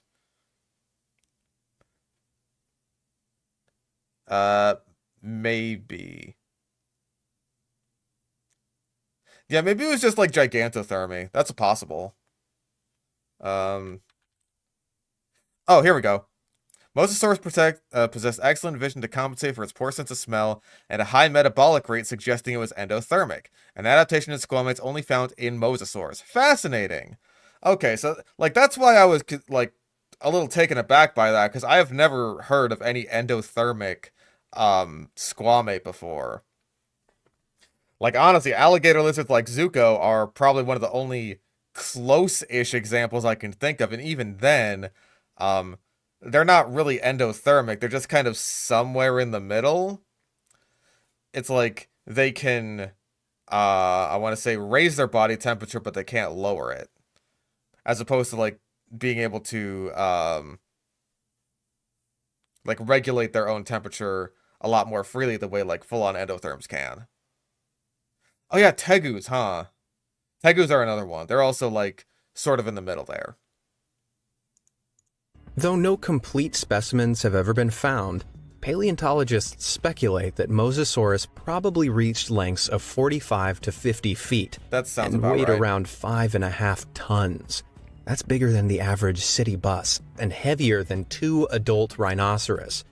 Look a little closer and you'll see that the captive Mosasaurus from the Jurassic World movies has 2 extra rows of terrifying teeth inside its enormous mouth. Sure. You might think that this is just a classic example of movie makers bending the truth for dramatic effect, but no. Just like modern-day snakes, Mosasaurus had pterygoid or fanged teeth inside their massive maw, which were anchored to bones in the roof of their mouth. Is that a snake thing or a monitor lizard thing? Because I feel like, am I crazy? I feel like it's more of a monitor lizard thing. I think... God, there's another example of that. Hold on.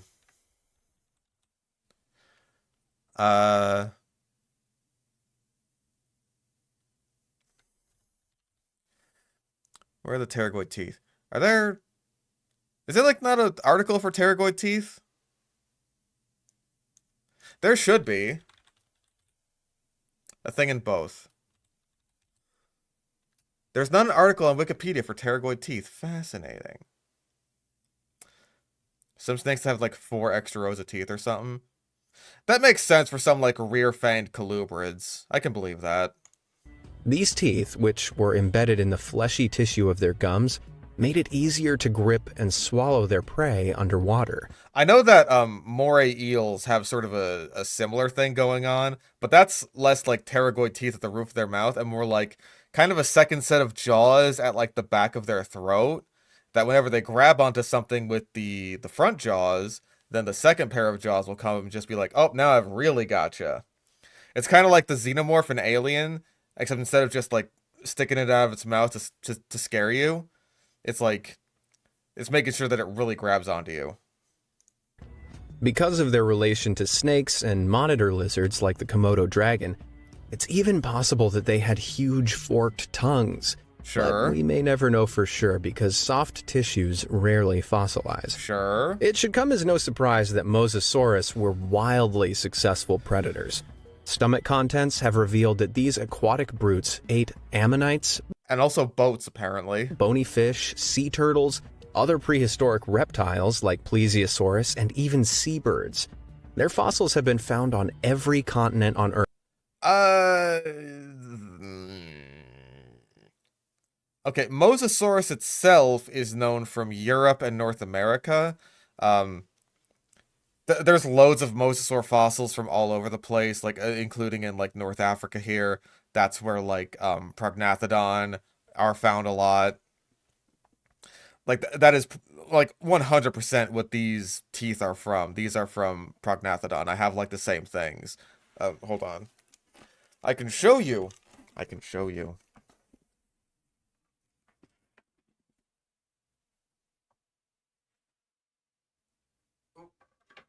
There we go.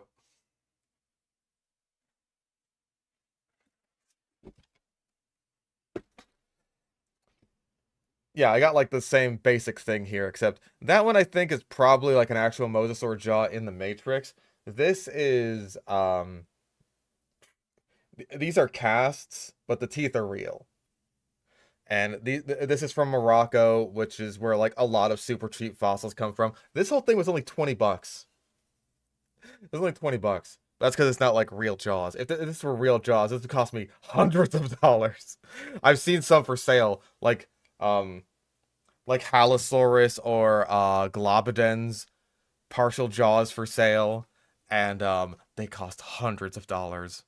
I should go on one of my fossil sites and like go window shopping for mosasaur jaws, but maybe I'll save that for once my finances are all set.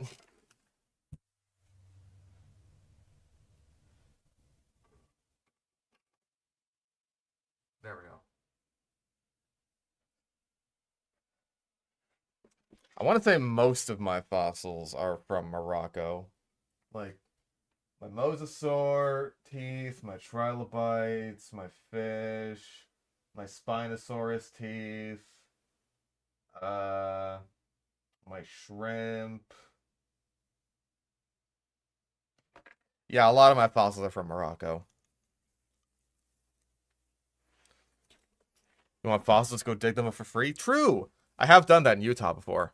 Anyway. So, saying that Mosasaurus is like a cosmopolitan animal, like, you're saying that for Mosasaurus, the genus, and not like the whole clade of mosasaurs, so I'm gonna count this. You're mixing up different animals. You just are. Unfortunately, this is a 4 AI, and again, like, he's been solid with his clades so far, like, reptile, arthropod, worm, mammal, arthropod, reptile, mammal, bird, fish. Yeah, no, that's like a solid like diversity quota there. You do very well at Blizzard.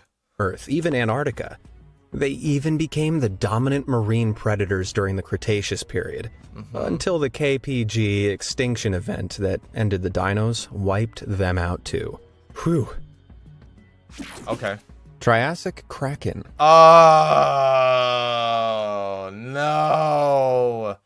Oh, the foreshadowing of the giant squid has come back to bite us. It's the Triassic fucking Kraken. I think this might be the first time we've seen this. Forever Zero donated $1. Day slop list. Well, hey, we've certainly covered our bases here. Now we've got a cephalopod. Crikey.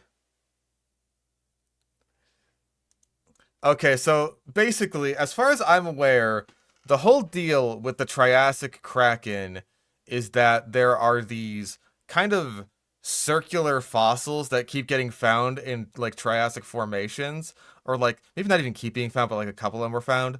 And so someone hypothesized that these were the sort of like rings from the suction cups of an absolutely enormous Triassic cephalopod. And pretty much everyone else has been like, no, that's stupid. That's not real. I could look it up. I don't think Wikipedia has an article for it. No. Oh, wait. Mark McMenamin. Yep, there it is. Mark McMenamin and Diana Schultz McMenamin argued that a formation of multiple ichthyosaur fossils belonging to the genus Shonisaurus, placed together at Berlin Ichthyosaur State Park, may represent evidence of a gigantic cephalopod or Triassic kraken that killed the ichthyosaurs and intentionally arranged their bones in the unusual pattern seen at the site. Okay, I didn't realize it was like that.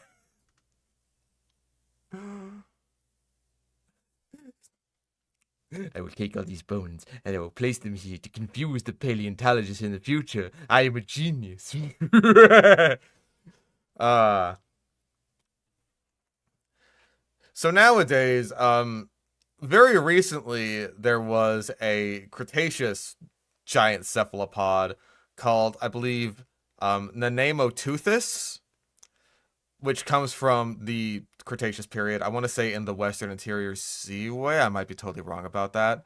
Um, a lot of estimates have like put this as being bigger and longer than like some mosasaurs, and I'm gonna say it. I think we're getting parasitist here. I think it's like reasonable estimates of its size are going to like go way the fuck down. They're gonna go way the fuck down in the future. And even then, I really don't think that Nanaimo-Toothis would have been like duking it out with mosasaurs, right? It probably would have had, if anything, a niche very similar to modern day giant squids. Probably just like able to get potentially bigger because there's no sperm whale analogs to compete with it. Minimum is 21 species, still a huge animal. Oh, for sure. Totally. Still big. Like, undoubtedly a big cephalopod. But I don't really think that it would have been, like, the absolute fucking monster that some of the higher estimates claim.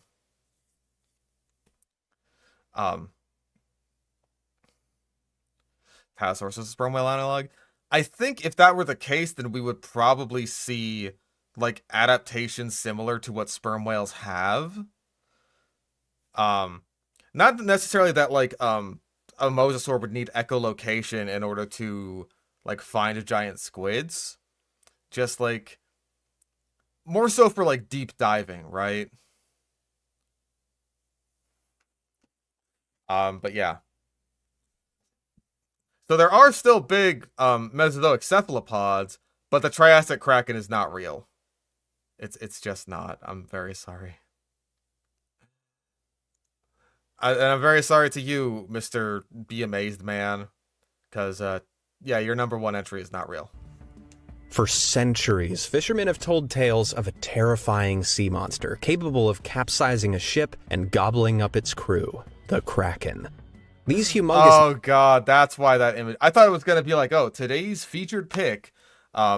But no, that's supposed to be the Kraken, evidently. Like, even if, right, this was a real animal, it would have just been a big squid. It would have just been a really big squid or some other kind of related cephalopod. It wouldn't have looked like a giant sea monster, like some interpretations of the Kraken. Beasts have made their way into their fair share of Hollywood movies. But did they ever really exist? In 1850... Well, yeah, they're giant squids. The regular-ass giant squid is the inspiration for the Kraken, and it does exist. You don't need to, like, make up another Kraken that's, like, even bigger and cooler and scarier. 57, Danish naturalist Japetus Steenstrup examined a large, washed-up squid beak, measuring about 3 inches across. He concluded that the Kraken was real, and that it was a species of giant squid he named Architeuthis dux, or ruling squid. I'm pretty sure it's Architeuthis, but whatever. Since then, about 21 species of giant squid have been described, each from different body parts washed up on the shore. These elusive creatures roam... How many species of Architeuthis are there? I mean, maybe he means, like, because there's the giant squid and the colossal squid. Hold on, let me just... Giant squid. Yeah, Architeuthis. There's lots of synonyms for it, but... yeah, it just seems to be monospecific. I don't know if he's getting specimens mixed up because I'm pretty sure there's like way more than 21 specimens of giant squids. Yeah, I'm pretty sure Architeuthis is monospecific.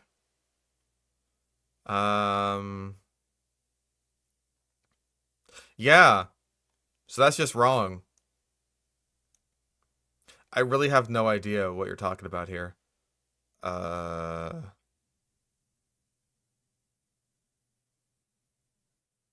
I have no idea what he's talking about. Roam the depths of the ocean, but it's hard to know exactly how big they get because whole specimens are hardly ever found.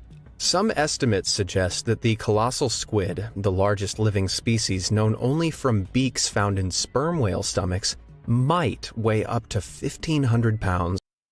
That seems too big for me, but what do I know? Even then, 5 years ago, like when was that one colossal squid found? Like I know that colossal squids are not found particularly often. Is it too big? No, up to 1,500 pounds. All right, fair enough. Yeah, I want to say Humboldt squids are like 6 feet long, give or take, right? Specimen caught in February 2007. Yeah, I thought that I saw so. That was ages ago. So this isn't even an animal that is only known from like beaks and stomachs. It's like we found one a while ago. 2007.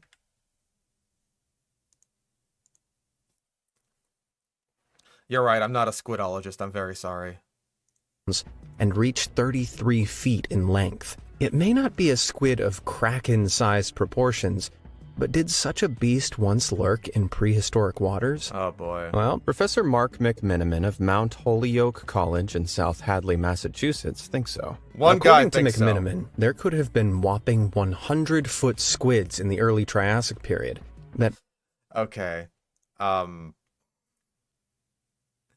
Does it count if that is bigger than anything that like has existed or could exist? Because I feel like that should count. I'm counting it. preyed on ichthyosaurs, which were school bus-sized marine reptiles that looked a bit like modern-day dolphins. McMiniman first presented the idea in 2011 at the annual meeting of the Geological Society of America in Minneapolis. He based his hypothesis on the bizarre discovery of 9 fossilized vertebrae from Ichthyosaurus in Nevada, arranged in... Well, they were from Shonisaurus, so not Ichthyosaurus itself, but Shonisaurus. ...linear patterns that he argues resembles that pattern of the sucker discs on cephalic tentacles. McMiniman referred to the fact that modern-day cephalopods are intelligent creatures, and that octopuses have been known to collect bones, shells, and rocks for their dens. But other paleontologists aren't so convinced, with some critics pointing to the lack of evidence that cephalopods actually stockpile their prey. Others have even accused McMiniman of simply reading the bones at the Nevada site like prehistoric tea leaves. But in 2013, McMiniman returned to the Nevada site and discovered another fossil. This time, a fragment that he thinks is the tip of a huge beak belonging to a Triassic kraken. Dude. He thinks it could be. Is it? Looks kind of like a rock to me. But I'm no squidologist. But, like, what's the Nanaimo-toothis fossil look like? Does Wikipedia have an image? Yeah, that looks more like a beak to me. At least part of it. It's like, I can see where it hooks around there. I would probably count Triassic Kraken as like a cryptid. It's like, I want to say one of the few paleontological cryptids that even exists. Guy looking for squid beaks. Hey, this looks like a squid beak. Yeah, that's kind of how I feel about it. It's like people who go hunting for Bigfoot. It's like, oh wait, that looks kind of like a rock? Well, that's just because the Triassic Kraken's beak is so fucking big that this is just like one little fragment of it. And all it looks like is a rock. Therefore, squid beak. Unfortunately, the unidentified fossil is too fragmentary to prove the size of the cephalopod it may have belonged to. While there's certainly little evidence of a truly monstrous squid alive today, McMiniman's theory suggests that there is reason to believe that squid reached stupendous sizes in the distant past. And when we consider that only 5% of the vast ocean has been explored so far, it's entirely possible that something much bigger and scarier than the giant squid once lurked beyond human reach. They did! You mentioned one of them just now as the mosasaur. They were bigger and scarier than giant squids. Goodness gracious. Okay, well, that was honestly not one of the worst Sludge videos we've ever seen, which is weird considering we got surprisingly close to a blackout. Very surprisingly. We also only saw Megalodon. We didn't even, like, hear him mention it, which is crazy to me. The right thumbnail? Oh yeah, that's that one really dumb reconstruction. I think that's supposed to be of an elasmotherium. And I don't know what this guy's doing. He is just bad at his job. Huh, goodness gracious. Well, that could have been worse, but it still wasn't great. And we did still almost hit blackout. Yeah, we certainly weren't amazed. The Magdeburg unicorn, that's the one. Is there like... Unicorn cave? No? Oh, there it is.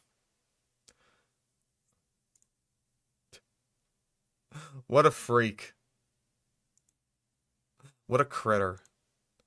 Yeah, I don't know what this is. I think it's supposed to be an elasmotherium, is it not?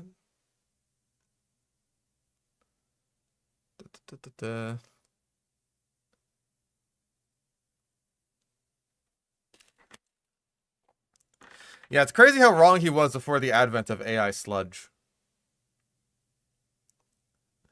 And yet somehow he was still wrong an awful lot. What do we got here?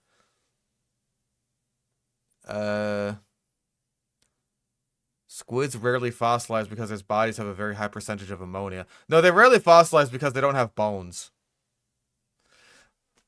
Close squid relatives, like belemnites, those fossilize all the time. Sepia donated $3. The only pre-AI search result, Dunkleosteus indigestion, is a BBC fact file this video copies almost word for word. Really? Same goes for the Nat Geo article. Buzzsaw jaw helicoprion was a freaky ratfish. Oh man, that makes sense as like sources for all this kind of goop. But yeah, belemnite fossils are found all the time. They're super common. And they do pretty much just look like squids in life, but I want to say that their internal structure is a lot like larger and more solid than the pen of modern day squids. So they fossilize way easier. They just, like, you know, when you look at this, you wouldn't really guess, oh, that's like a bunch of squids. You'd probably guess, like, I don't know, that's like a bunch of weird teeth or something. But nope, the internal structures of weird little Mesozoic cephalopods. Oh yeah, isn't there something that maybe they might have survived the KPG extinction event? I thought I heard something about that semi-recently. Yeah, a bunch of fossilized ballpoint pens. Ah. Okay, so we got a couple more here. That also took about 2 hours, but that didn't feel nearly as draining as Spino Snack. This, though. What on earth is this? This This frightens me. Hi everyone, it's me. Okay, well that's AI generated. Obviously. Because surely you guys want to go to... Surely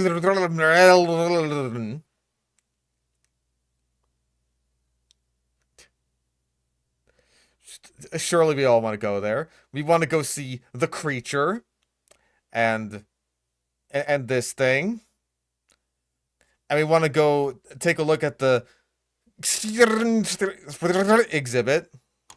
From bizarre beasts to extraterrestrial visitors. What? Huh? Hi everyone, it's me. From bizarre beasts to extraterrestrial visitors. Aliens? I'll wake up, fish. I'll wake up. Oh boy, oh boy. Here are 10 of the most bizarre prehistoric creatures you've never heard of. Number 10, the giant beaver.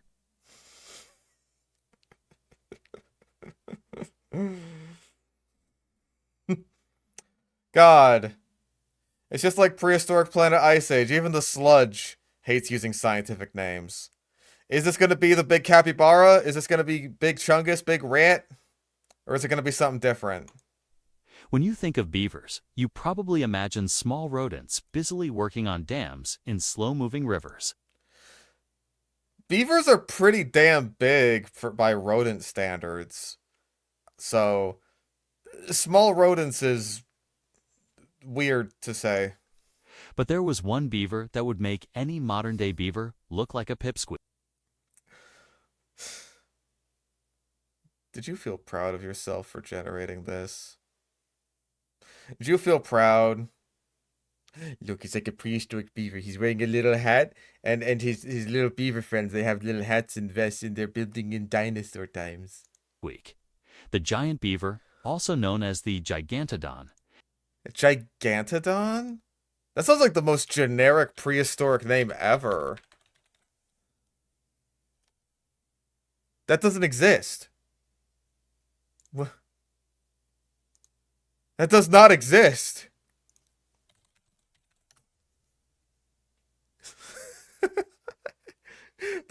It doesn't exist. It's not even real. Forever Zero donated $1. Wow, Gaming Beaver really fell on hard times. No fucking kidding. It's not real. It's not even real. That is incorrect taxonomy because that genus doesn't fucking exist. What? Meaningless, misleading. We can cross off so many for an animal that does not fucking exist. It's unrelated. It's more badass than it was because it wasn't, because it can't be. Oh my. Hold on, let's get rid of that one. Yeah, incorrect facts. You're right. Yeah, it's true. We've never heard of this one. Finally, an animal we've never heard of. Thank goodness.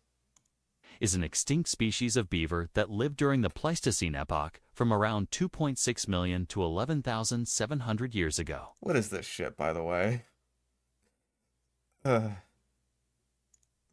This massive mammal could grow up to 8 You're right. feet long with a body weight Harmless. of over 400 pounds. It had enormous, strong teeth perfect for gnawing through tree branches and a No, it apparently had giant, sharp fangs, perfect for sucking your blood.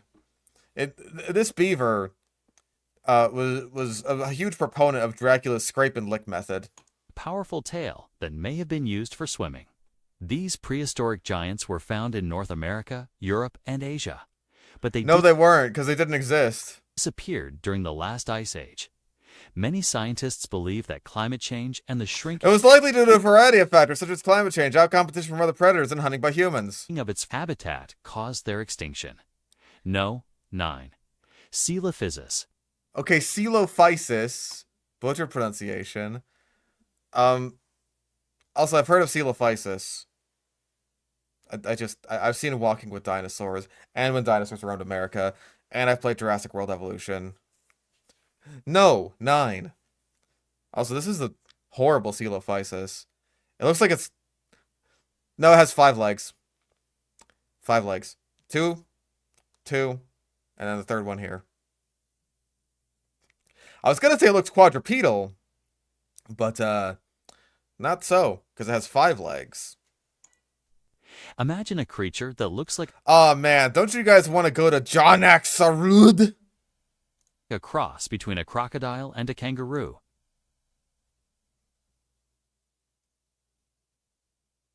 Wouldn't that be most dinosaurs?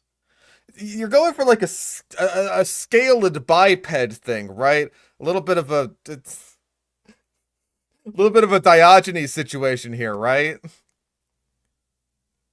You got a scaled biped going on here. That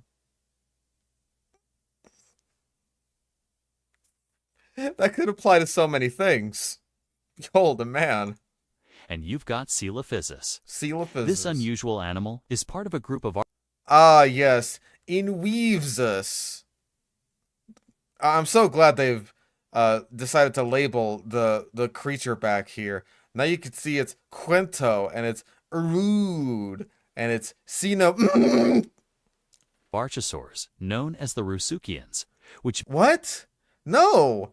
Coelophysis was a theropod! It's not a Rosuchian! You're thinking of, like, Postosuchus! this unusual animal is part of a group of archosaurs, known as the Rusukians, You must be thinking of Postosuchus or something. Especially if you're thinking of, like, a bipedal one. I mean, I know that there were more bipedal Pseudosuchians, but, like, I just have to assume you're thinking of Postosuchus. which means upright crocodile.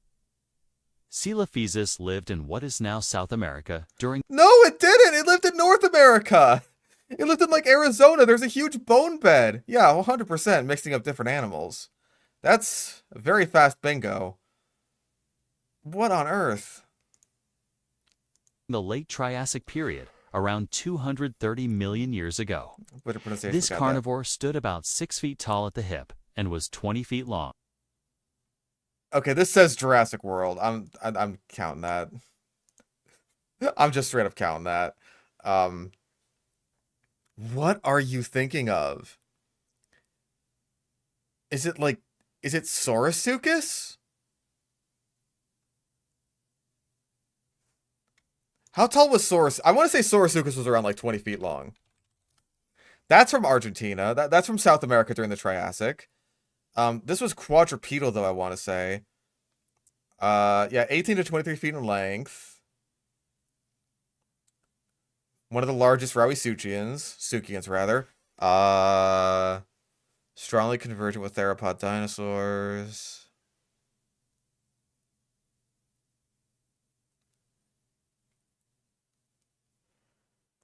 Maybe a mix between Postosuchus and Gojirosaurus? It could be Gojirosaurus. Because Gojirosaurus is a type of coelophysid, if I'm not mistaken. Late Triassic period. Nope, that's also from New Mexico. What are you talking about? Including its tail. Unlike other crocodiles, Not a it had a crocodile. distinctive gait. It's not even a crocodile, it's a Rauisuchian. Those are different. It walked on its hind legs with its small arms. Yeah, Castorides was like the big beaver. But this guy was saying it was Gigantodon. Therefore, that's what he's talking about. And Gigantodon doesn't exist. Tucked close to its body. It also had powerful jaws and sharp teeth, perfect for catching prey. Not really. Coelophysis, I don't think, had especially powerful jaws. Its legs were long and slender, allowing it to move quickly on land and possibly even jump over A little passable. obstacles.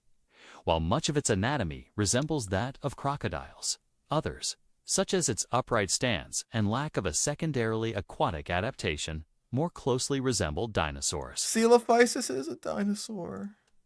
Some scientists even classify Coelophysis as a dinosaur. Some scientists!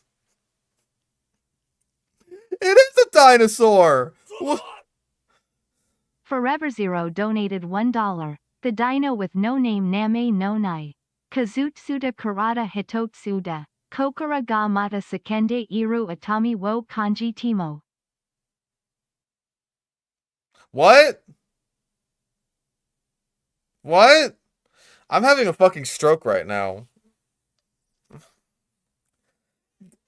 Okay, so Coelophysis is a 20-foot long bipedal pseudotsuchian from South America that some people think is a dinosaur. Is this Herrerasaurus?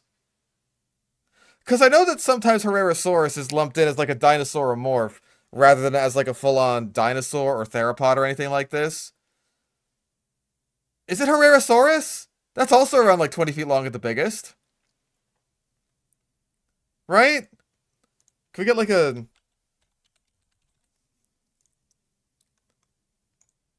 Around 6 feet tall? I think it's Herrerasaurus. Nothing else fits. Nothing else fits. This has to be Herrerasaurus. Good God, man. Around 6 feet tall, 20 feet long, from South America. It's debatable whether or not it's a dinosaur. It's like a puzzle. I had to figure this out. It's like GeoGuessr for dinosaurs. 8 terror birds. Okay, that... oh, wait, no. I was going to say, like, oh, that counts as a dinosaur, but, like, this is just a prehistoric creatures list. So, of course, that means the entire clade is one entry. Oh, my God. If you thought that ostriches were scary, wait until you see the terror birds. I mean, ostriches kill more people than cassowaries a year, but I've still never thought they were especially scary. These massive flightless birds lived in South America during the Miocene and Pliocene epochs, around 20 million to 5 million years ago. Okay, that at least it's not 60 million. I'll fucking take that. Is paleoguesser a thing? I wouldn't be surprised if there was like a dino dull. They were descendants of small songbirds that evolved into huge, powerful predators. Small songbirds? I actually don't know the evolutionary start of terror birds. Like where they got their footing, one might say. I don't know if it would have been songbirds, but hey, shrikes are songbirds, so anything's possible. The largest terror bird, Was a called sauropod. Titanus walleri, stood up to 8 feet tall and weighed over 1,000 pounds. This guy, right here, towering over all these trees, 8 feet tall. It had a beak that looked like a sword, powerful legs, and sharp claws, perfect for hunting. Wow. And unlike ostriches, terror birds had no fear of humans and would hunt us for food. Did terror birds even interact with hominids? I mean, I think like right at the tail end of their existence, they might have. Maybe. I don't think that terror birds went extinct well before like humans came along, like Homo sapiens.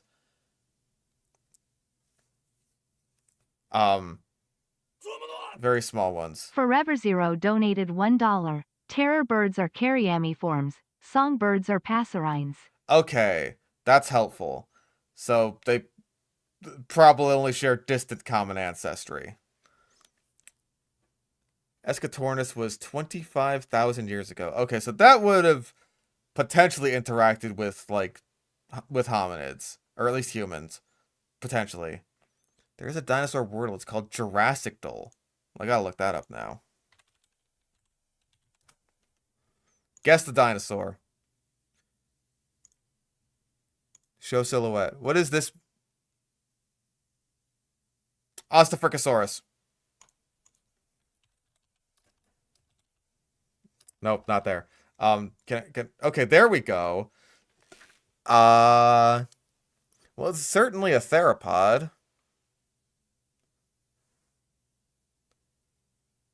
That's a strange silhouette. I'm gonna guess it's some kind of Carcharodontosaur. I'll guess the Giga. Yeah, there it is. Okay, it was weirdly stretched. What other dinosaur dulls are there? Types of dinosaur. No, not dies. I want dulls. There's just Jurassic dull. Jurassic Park Wordle. Dinosaurs only. Daily Ark Survival Evolved and Ascended guessing game. Arcdol. Dinosaur name guessing challenge. Name that dinosaur quiz. Yeah, it was a little bit distorted. What is Jurassic Park Wordle? What is this? Search a character. Velociraptor. Okay. Triceratops. No, wait, hold on. Not first appearance. Let's do Stegosaurus. That should be first appearance like Lost World, right? Nope. Not an Ornithischian. It's got to be from... Wait, what? Why does it say the Velociraptor is from the Jurassic? It's from the Cretaceous. That's fucking weird. Okay, so it's not a Theropod, not an Ornithischian. Is it a fucking... Is it the Indominus Rex? Would that count? As like hybrid? Indominus Rex. Okay, first appearance Jurassic World. It's got to be a Patasaurus. No, wait, no, because that's... Oh, wait, it's a pterosaur. So Pteranodon. No, because that's... Because that didn't first appear in Jurassic World. What the fuck is this? Wait, it's not small, medium, or large. What is this? Who are you? Bird. No. Is it the tiny little bird at the beginning of Jurassic World? Is it Mosasaurus? Okay. A type aquatic. Size huge. Okay. Okay. That was... I didn't know the conditions we were playing under.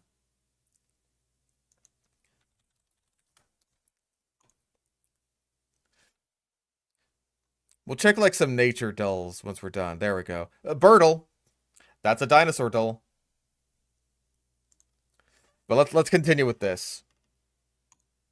In fact, some paleontologists believe that the reason why terror birds evolved was because they had no natural predators and humans were an easy target. They evolved specifically to kill humans? What? I don't even think humans were in... Like, hominids were in South America by that point. They evolved to kill humans. That's insane. I've never heard that one before. And yeah, this skull... It's got teeth, dude. This is a bird. But these giant birds went extinct around 12,000 years ago. They went extinct around 1,200 years ago.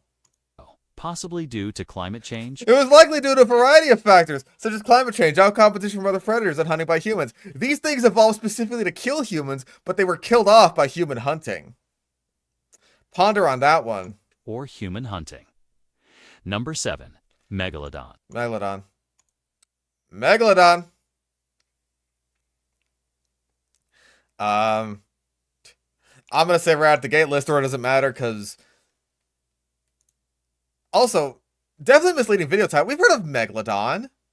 What the fuck? It's a movie star. It's had 2 movies. Technically 3 if you count Shark Attack 3 Megalodon, which is the greatest movie of all time.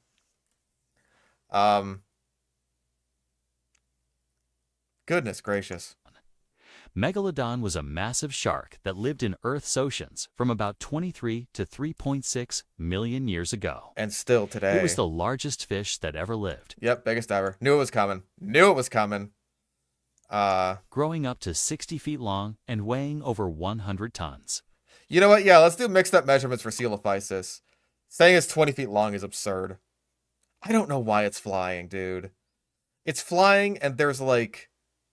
a weird fish creature here. I don't know what that is in the background. There's a guy here. AI is the future. I think its nose is another eye. It also has 1, 2, 3, 4, 5, 6, 7, I want to say 8 gill slits, and 3 pectoral fins. AI is the future. To put that into perspective, the biggest shark alive today, the whale shark, grows up to 40 feet long. Megalodon had enormous razor-sharp teeth, perfect You guys want to go have some megalodon, some roasted megalodon at Dee Dee's Walk? for tearing through flesh Where are and its crushing eyes? bones. It had a massive tail that allowed it to swim at high speeds and This thing has like the Jurassic World mosasaur tail. And its eye is your eye is supposed to be like here, dude. And you have 3 pectoral fins again. Why? chase down prey and powerful jaws that could deliver a crushing bite. It's estimated that Megalodon needed to eat around 2,500 Jurassic World Chris Pratt is down here just standing under the water with like this once again 3 pectoral finned megalodon. Whatever the fuck this is. The world's most fucked up Megatorigius. I don't know, maybe that's a Mixosaurus? I can't ascribe taxa to these. 500 pounds of food every day to survive. That's the equivalent of eating 5 full-grown men. The Megalodon's massive size and predatory nature made it the ape's predator of the oceans. The apes? The apes predator? Did you think the X is supposed to be silent there? It hunted whales, dolphins, fish, and even other sharks. Sharks are also fish. That's like a bull shark almost. But this giant shark eventually went extinct, Or did it? possibly due to changes in ocean It was likely due to a variety of factors such as climate change, out competition from other predators hunted by humans. temperatures, or a decrease in its food supply. Number 6, Smilodon. That's just a cat. That's just that could be Brandy. That's just a regular ass cat. Where are the saber teeth?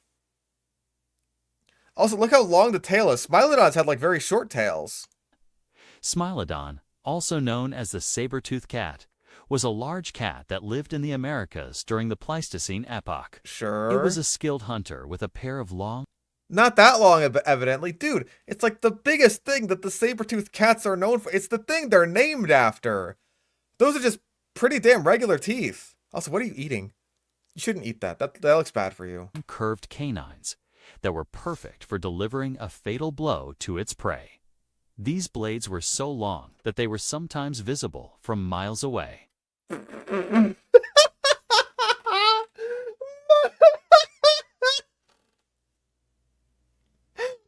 miles away! You could see the saber teeth.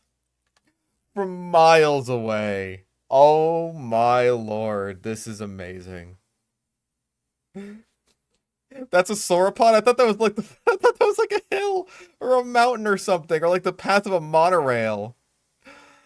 Oh my god, this is amazing. This is great. I love this. It had a muscular body, Oh my god, please, please. You could see the saber teeth from miles away. Here it is up close.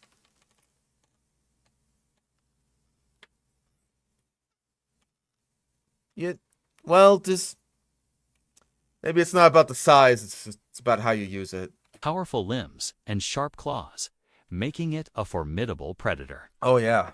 Smilodon was able to take down large Regular ass. I mean, I could say regular ass tiger, but that's more like if a tiger had a baby with a buffalo. That's like that's an animal from Avatar: The Last Airbender. You could see the Great Wall of Sabretooth from space. Oh my god. Also, what is this guy doing here? Is he like... He's like wrangling it? Is he like a saber-toothed cat cowboy? prey, such as bison, horse. Oh, that's why it's like a bison. Because he mentioned bison in the script, and this is like some of those other channels, like fucking Animal Ranking Hub, that just, I want to say, puts whatever the fuck they're saying, like, in the script into the prompt, and that's just like what they get out of it. So like saying that saber-toothed tigers were hunting bison is just like, boom. Saber-toothed tiger bison. I read you loud and clear, boss. Horses and mastodons.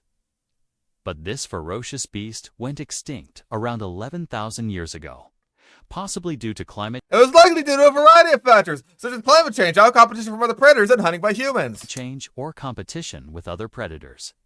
One interesting fact about Smilodon We have not seen one single fucking saber-tooth on any of these cats. is that it was not actually a cat, but rather a saber-toothed cougar.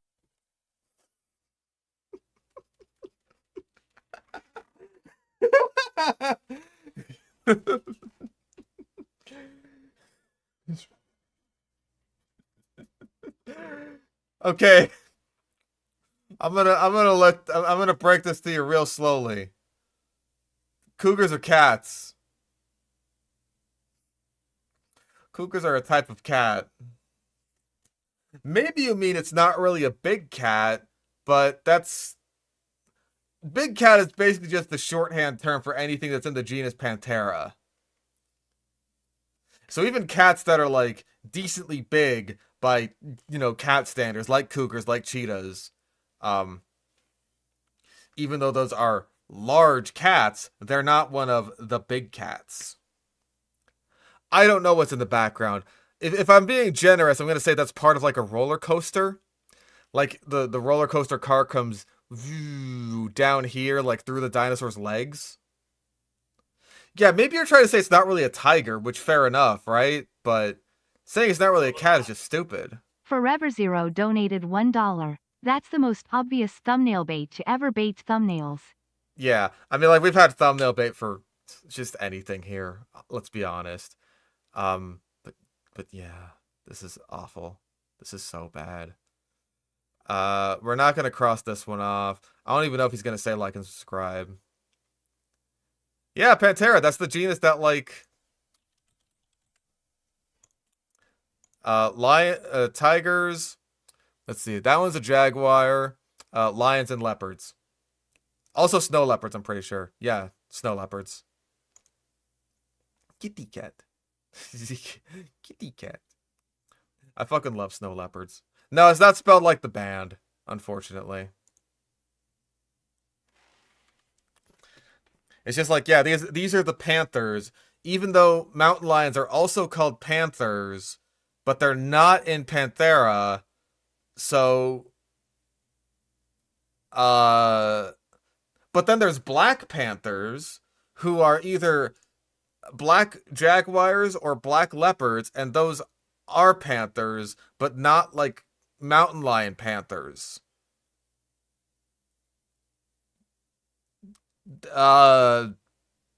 Cats.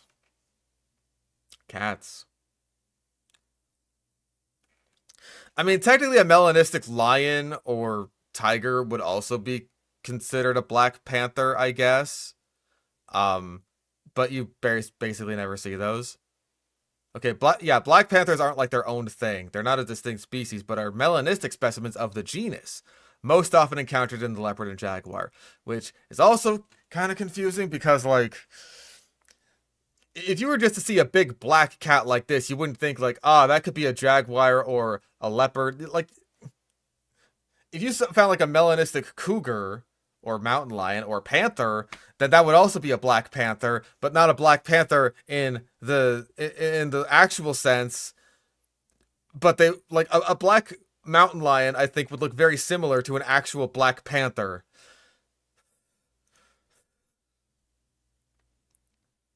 Do you get it? But yeah, it's mostly jaguars and leopards. Is there a picture of a black tiger? No, this one's only pseudo-melanistic. It does look cool, but it's a white tiger, and that means it is 100% inbred. Like, white tigers are so ridiculously inbred, dude. Where's one that's got, like, wicked Down syndrome? This one does.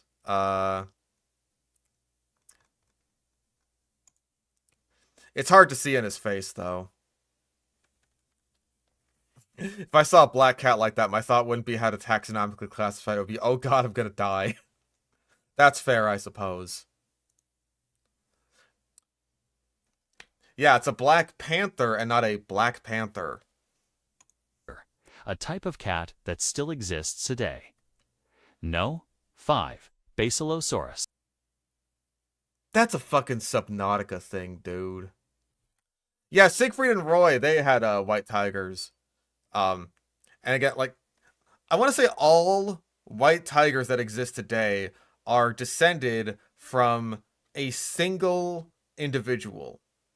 And in order to get like the recessive gene that gives you white tigers, they have to keep inbreeding them like with their own relatives in order to like maximize the chances of getting white tigers. And that ends up with a bunch of white tigers that end up with really, really awful just inbreeding effects. There are tigers out there that have had like basically Down syndrome because they've been inbred so much. Let's see. Yeah. Let's open this image up. This is like the most clear-cut example of this sort of thing. It's just like this guy is just suffering existing. But it's like, hey, if you want to get white tigers, then you have to inbreed them, pretty much. He looks like Wilford Brimley. He kind of does. Yeah, that's another example. You can see that this guy's eyes are like kind of crossed. He's also got heterochromia by the looks of things. It's a super sad situation. I don't think white tigers are bred all that much anymore. At least I hope they're not. They probably still are in like tiger breeding farms, basically, for all the people who like the sort of Tiger King shit, people who just like buy tigers as pets. Yeah, this tiger is homophobic. Beautiful tiger with homophobia. They're not doing this in zoos. Zoos are way, way more strict about like preventing inbreeding and genetic bottlenecking as much as humanly possible. Like more private facilities like the Tiger King shit, they don't give a shit about inbreeding. They will do it to their heart's content to get like whatever animals they want, however they want. I want to say that sugar gliders are also very susceptible to inbreeding just because like again, they're taken from relatively small populations that just like keep breeding in between with each other. Okay, let's pull up an image of Wilford Brimley.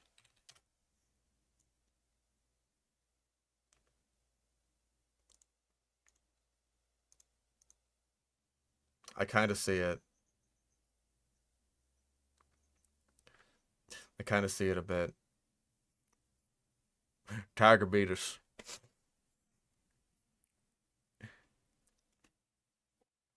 Yeah, I want to say that a lot of restricted imports, exotic pets are similar in that regard, in that they're very susceptible to inbreeding issues and all of the horrible shit that comes along with that.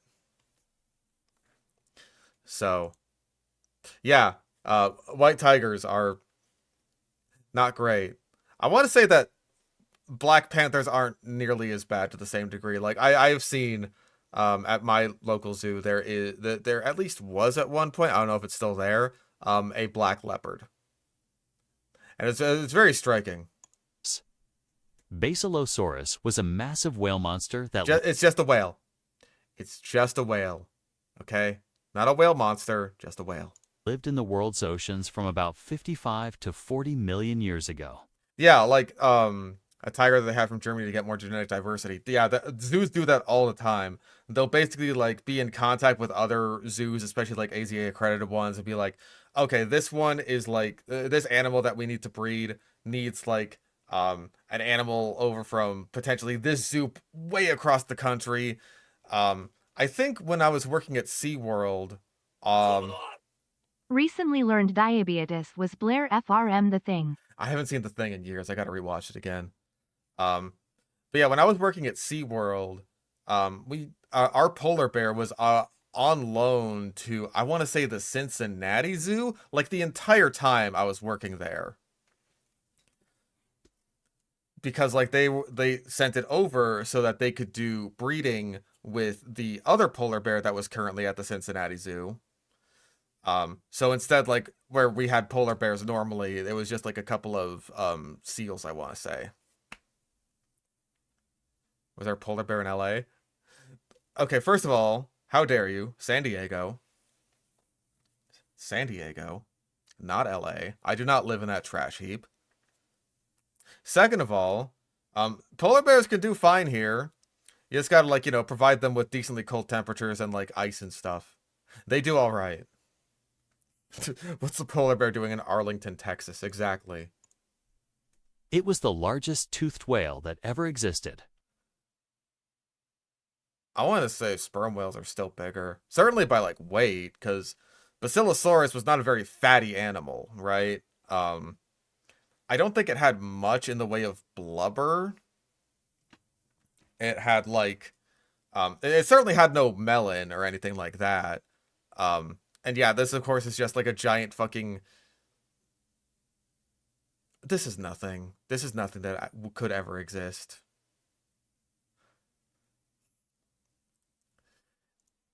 Yeah, of course, Basilosaurus only ate babies, and it was a huge fucking pussy for that, and we all hate Basilosaurus. This is just garbage. Growing up to 55 feet long and weighing over 100 tons. That's way too much. 100% that's way too fucking much. There's no way that Basilosaurus weighed 100 tons.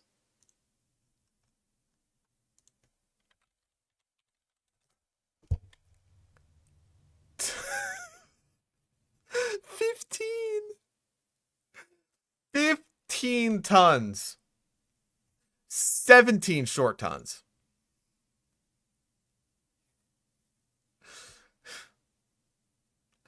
That is so... That is so ridiculous.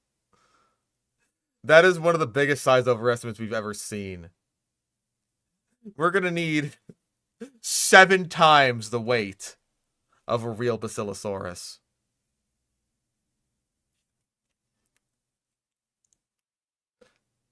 Star Wars Arc 170.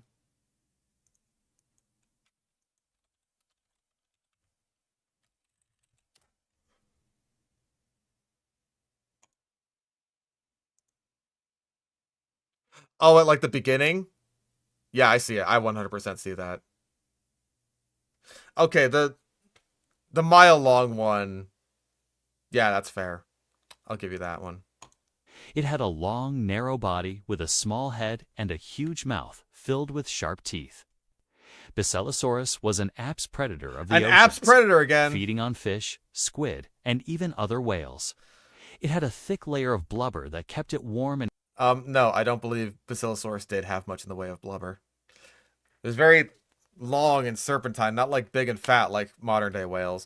Mostly because Basilosaurus was restricted to living in like shallow, warm coastal environments as opposed to like modern day whales with their blubber who can live in polar regions. If you plop a Basilosaurus in the poles, it's just gonna fucking die. in cold waters and webbed feet that allowed it to swim at high speeds. No, they lived in very warm waters.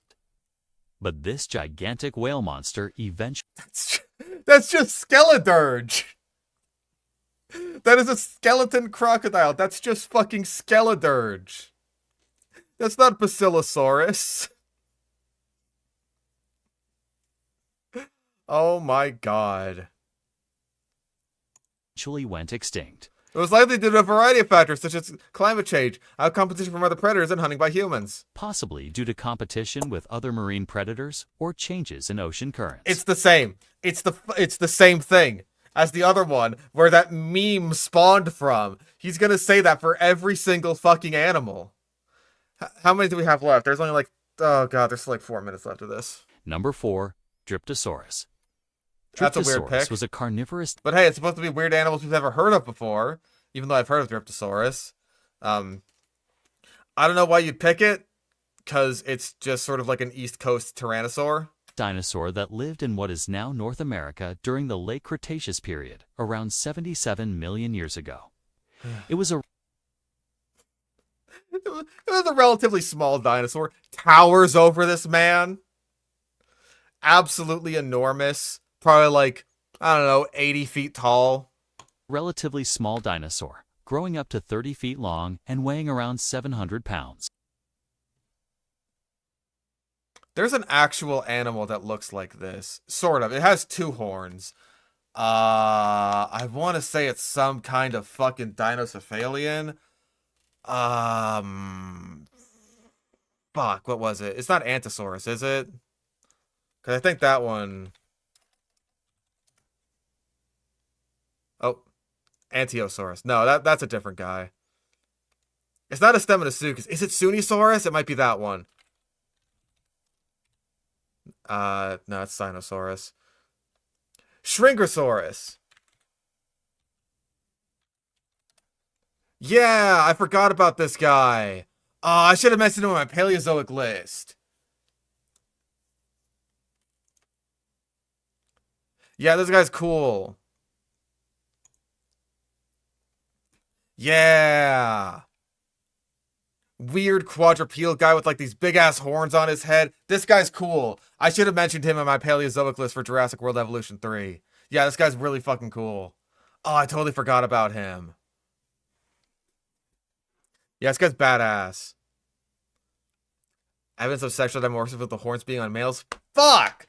Okay, retroactively. Replace Erythrosuchus with Stringosaurus. On my list, because I think this guy's way cooler. Fuck! I can't believe I forgot about Stringosaurus. Damn it. Oh, he's so cool. Anyway. What made Dryptosaurus unique was its extremely long arms. Maybe comparatively for Tyrannosaurs. Do we even have Dryptosaurus' arms?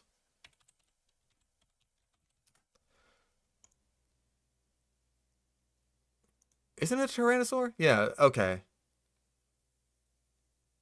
I want to say it's got decently long arms for a Tyrannosaur. But yeah, still not like amazingly long. Not like Megaraptoran or Therizinosaur arms, right?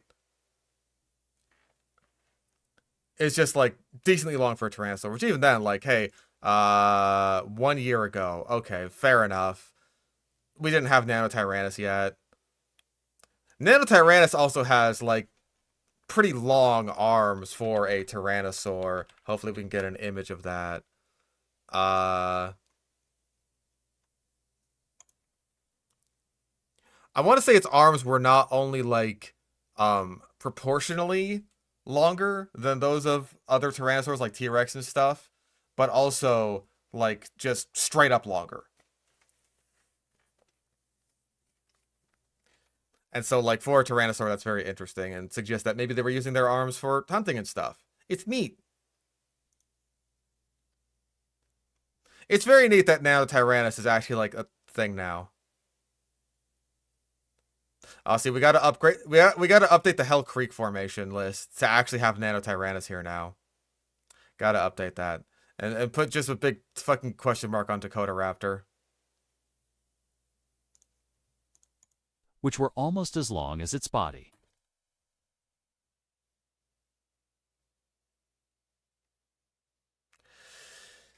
I'm so glad that, like, I looked these things up before we let the AI continue, so that way we could just see, like, how fucking stupid it sounds. Like, yeah, a Dryptosaurus for a Tyrannosaur. Pretty long arms, right?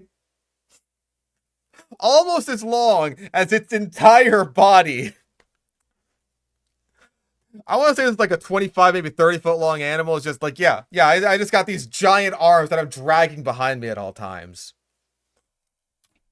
It also had a long neck, a small head, and 3 fingers on each hand. 2 fingers, because it's a Tyrannosaur. Dryptosaurus was likely an agile and swift hunter, using its long arms to reach out and grab prey. Using its long extendo arms. Go, Gadget, extendo arms! It probably fed on smaller dinosaurs and other animals that lived in its habitat. However, this bizarre dinosaur went extinct when an asteroid slammed into Earth, causing mass extinctions. No, 3 Mosasaurus. You know, just the Mosasaurus from that movie that made like $1.5 billion, maybe $2 billion. How much did Jurassic World make? You've never heard of this before? One of the few animals that they bothered to mention by name in that movie. $1 billion and a half. I was right. I was right the first time. You've never heard of this prehistoric creature before. Mosasaurus was a large marine reptile that lived in the Just the world's crocodile. oceans from about 82 to 66 million years ago. It was a type of mosasaur. It was a type of flying fish. It was the flish from The Future is Wild. Can we look up the flish?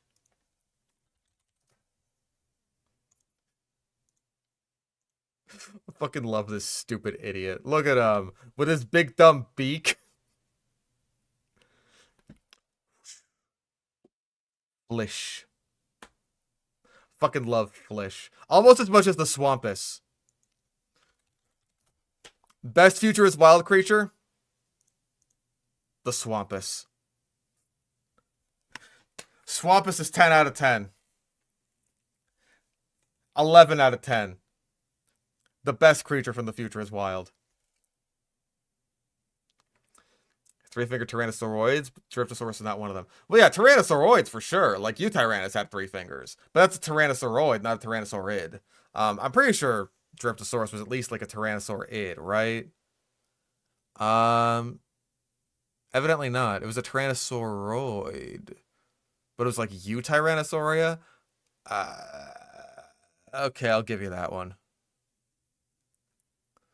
The clade including Tyrannosauridae and Tyrannosaurs like Nanotyrannus, but excluding more basal Tyrannosaurs like Dilong. Okay. Intermediate position between lithe early Tyrannosaurs and large Tyrannosaurids. Okay. So it's sort of in the middle between like the older Tyrannosauroids and the newer Tyrannosaurids. A group of marine reptiles that were well adapted for life in the water.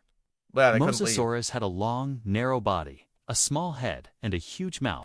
A long and narrow body, a small head. Mosasaurus, famous for its very small, not gigantic, not very long head. Filled with sharp teeth. It was a skilled hunter, feeding on fish. Get a load of Pinocchio over here. What evolutionary pressures could possibly encourage this? Squid, and other marine animals. Mosasaurus grew up to 55 feet long and weighed over 10 tons. It had a thick layer Just skeleton fish. Why is it a skeleton? of blubber that helped it retain body heat and powerful jaws that could crush bone. Oh, because he said crush bones, therefore the thing on screen needs to be made of bones.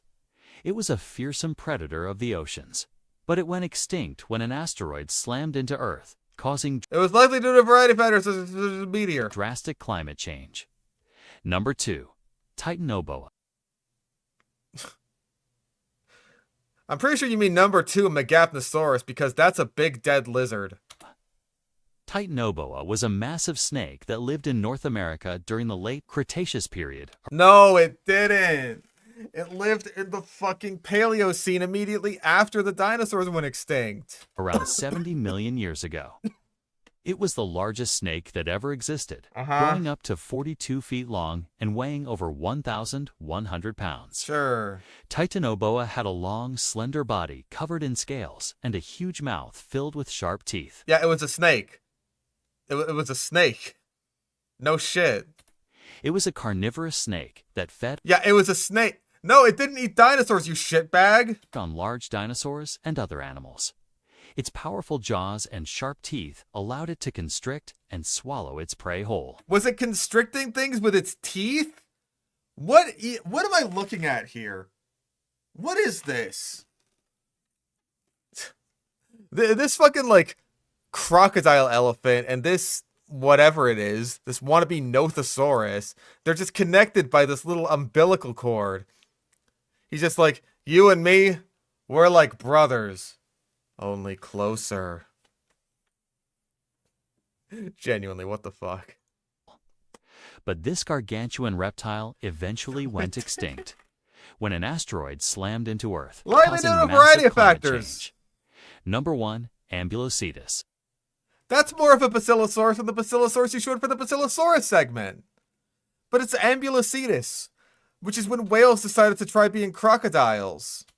Ambulocetus, meaning walking whale, was a strange creature that lived in the Tethys Ocean around 50 million years ago. No.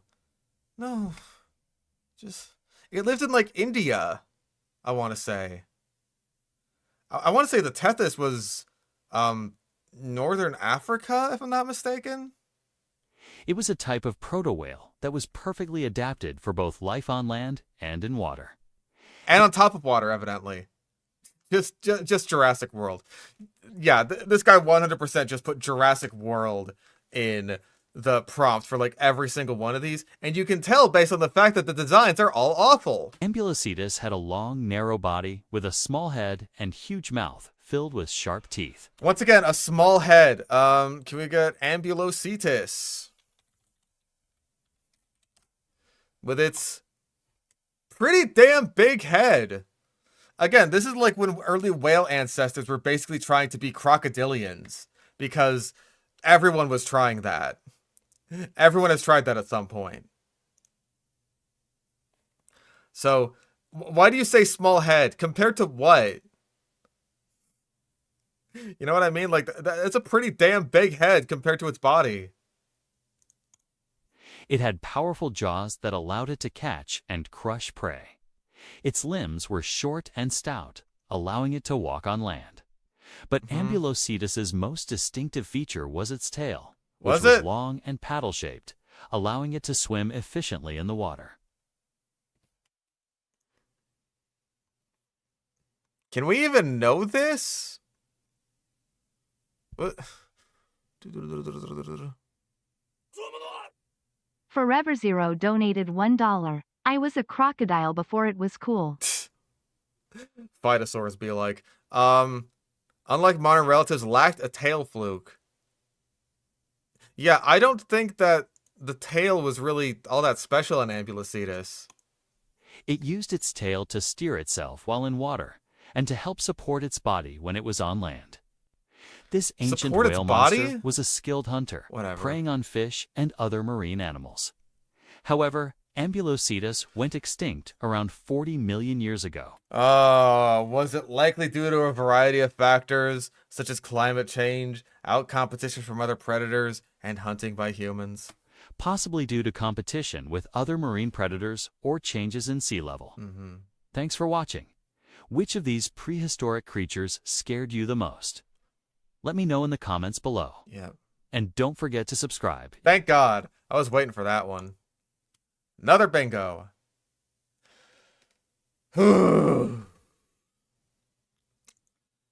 That was rough. 0 comments, of course, because this is another one of those, like, videos that has no fucking views that Rosie's just found somehow.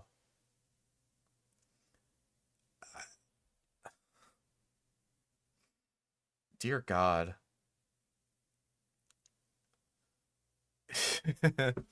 Yeah, definitely AI repeats itself too. So that's another bingo. That's a diagonal one. Because he was doing it was likely due to a variety of factors shit.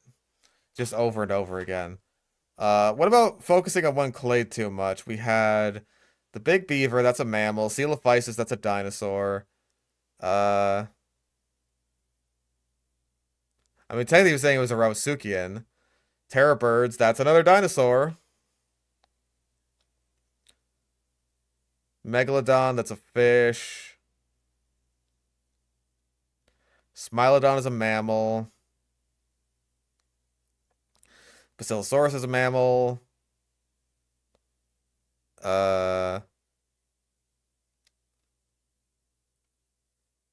had Mosasaurus, Dryptosaurus. Oh, wait.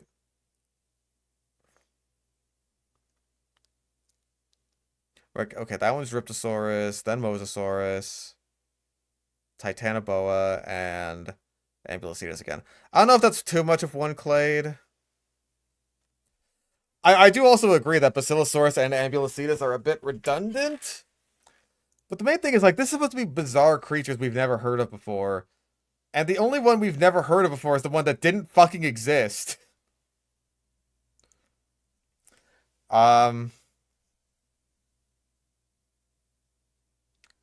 Did he compare anything to T-Rex?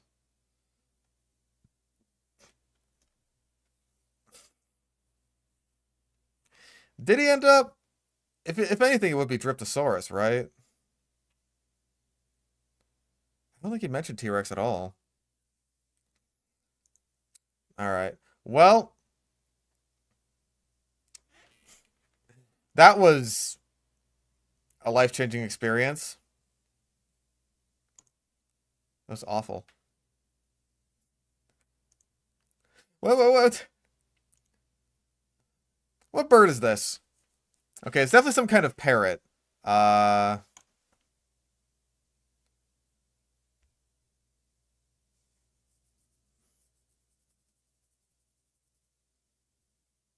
not looking at chat right now. Is it? Can I just look it up with parrot? Is it a parrotlet? Okay, definitely not black-billed parrot. It's a male. What about green? Green-rumped parrotlet. I'm gonna try it. Psittaciforms, I could have guessed that. New World and African. That's not helpful.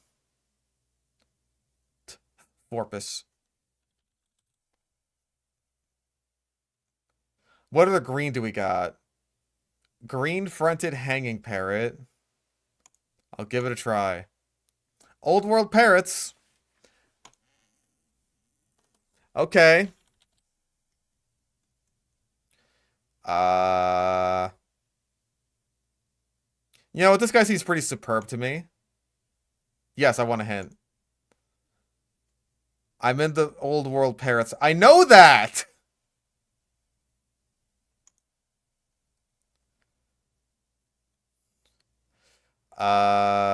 Parrot.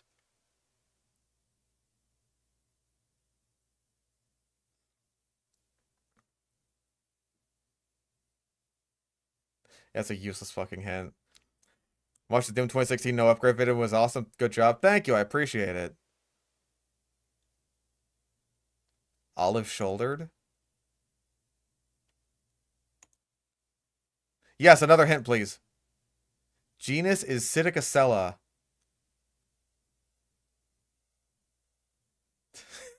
I'm not looking it up. I'm not looking it up. Okay, it's an old world one, so it's not going to be Australian. It's not black or blue. Yes, one final hint. Name starts with Bre. Brem's tiger parrot. Too easy.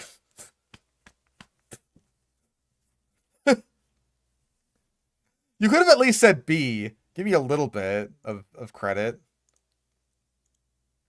What do we got for Metazoa?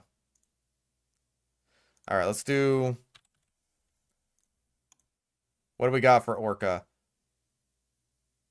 Oh god. Okay, so this is like... This could be like a sponge or something. Oh. That was the easiest.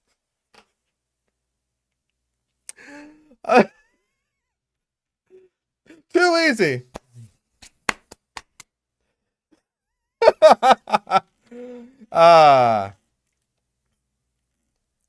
Simply too easy. I gotta roll for that golden pan now, you're right. Where's Avatartle? I'm on a roll right now. You gotta know. I'm in on this shit. Okay, let's start off with our boy Sokka. Always.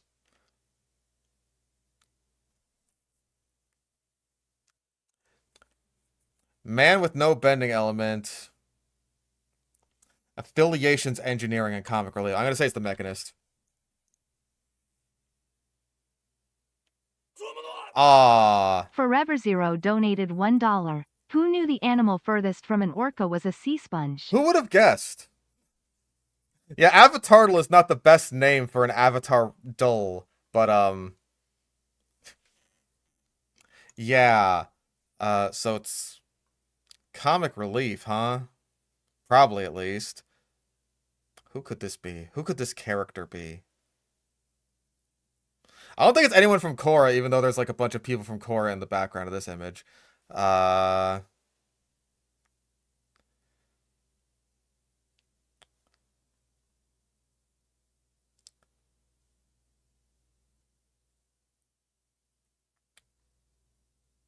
Earth Kingdom Comic Relief, maybe?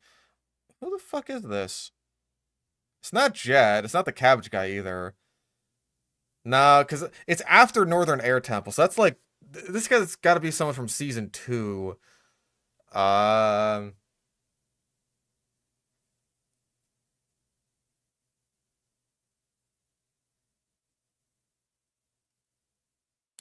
It's not going to be the Boulder. Because he can Earthbend. I was going to say the mayor from the Avatar Day episode. That was honestly my guess. Is that like...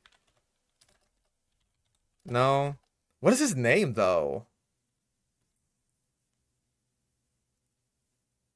Forklift guy from the comics. Yeah. This is the part where I just kind of scroll through names to see if anything fits. No.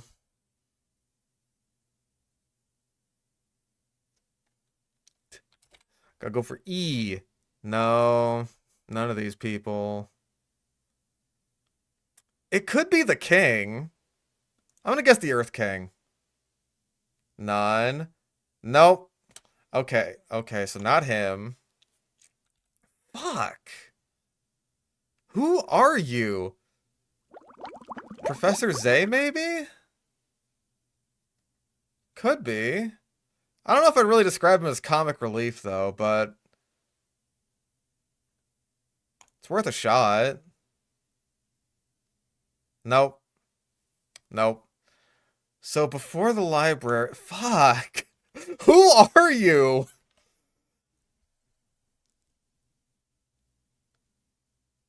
No, because you're a waterbender. You're an earthbender. Nope. Who the fuck is this person? Who are you?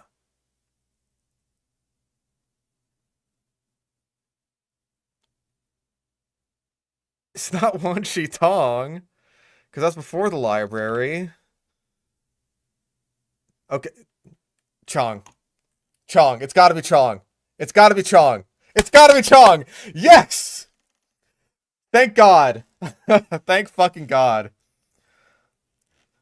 Had to be someone comic relief. I would not have guessed that.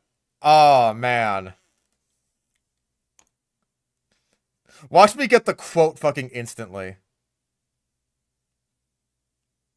Ooh. I actually don't know this one right away. What is the context for this one? This sounds like something Sokka would say. Nope. Ooh. I actually don't know this one. Is it Aang?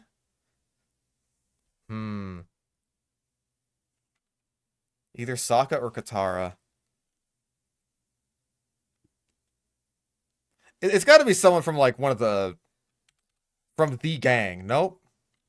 Toph? I'm gonna say Toph. No? Katara? Okay, it's none of them. What hints do we have? You're out of your mind. Anyone got a problem with that? Avatar state? Is that not? Oh, maybe it's the general dude. Yeah, General Fong. Is that it? There we go. Man, I never would have guessed that.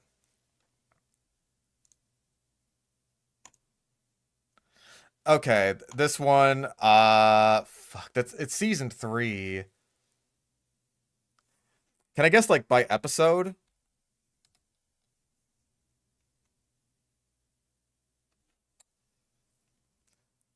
It's definitely before part 1. Not this one, not this one. I want to say it's either... Awakening or Avatar and the Fire Lord? Nope. Nope. Son of a bitch. God, it's tripping me up today. I gotta admit. Not the beach. Or was it headband? It could be actually. There we go. Okay. Okay. There's not even that many episodes where he talks to Iroh in prison. I don't know if I could do the music one without getting copyright claimed, but like we'll do it for like half a second.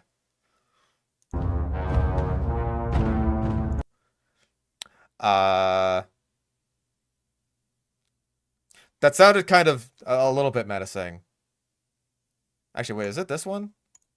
Nope. Zuko getting his face burned? Yep, it is. Okay. Cool beans. I did not do that well today. I don't know Avatar as well as I think I do. Damn, I fucking reek. Anyway, let's get back to Sludge. That was a nice little break from that.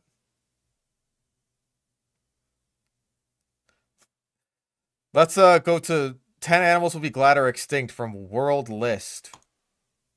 Hey guys, it's Chris. From the biggest snake ever discovered to giant... Biggest ever. Also Megalodon.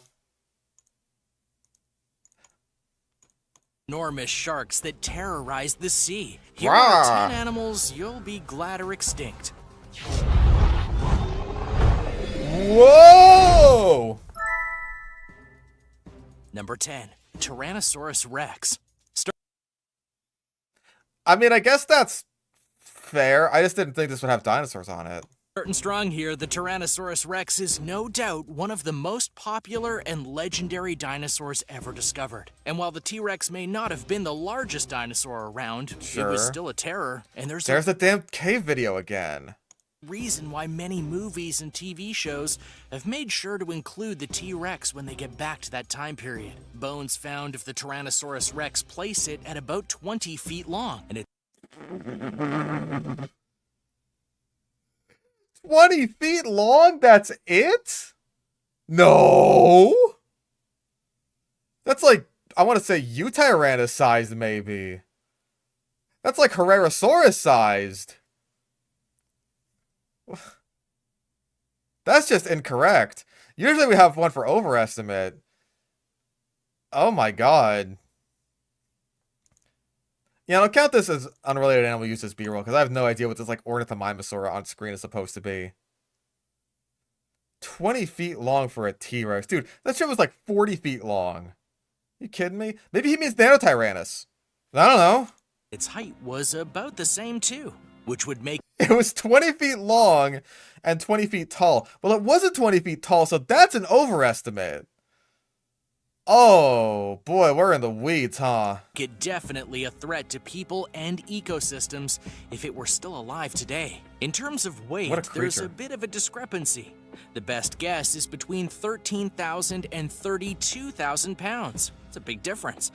There's just no Sure. way of knowing for sure which is the truth because all we have are the bones. One of the Bones. biggest reasons we should be glad Hey, the this. T-Rex is extinct is because of the toughness of its skin. And there's no doubt The reason we should be glad that T-Rex is extinct is because of the toughness of its skin.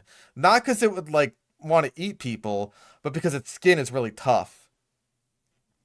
Like, you know, you're on your way to the 7-Eleven, right? And there's this T-Rex just blocking the way, and you're trying to shove past him, but his skin is just too damn tough, and you can't do it, and you gotta go get your Slurpee somewhere else. It's happened to all of us a million fucking times. it could plow through buildings once it built up enough momentum.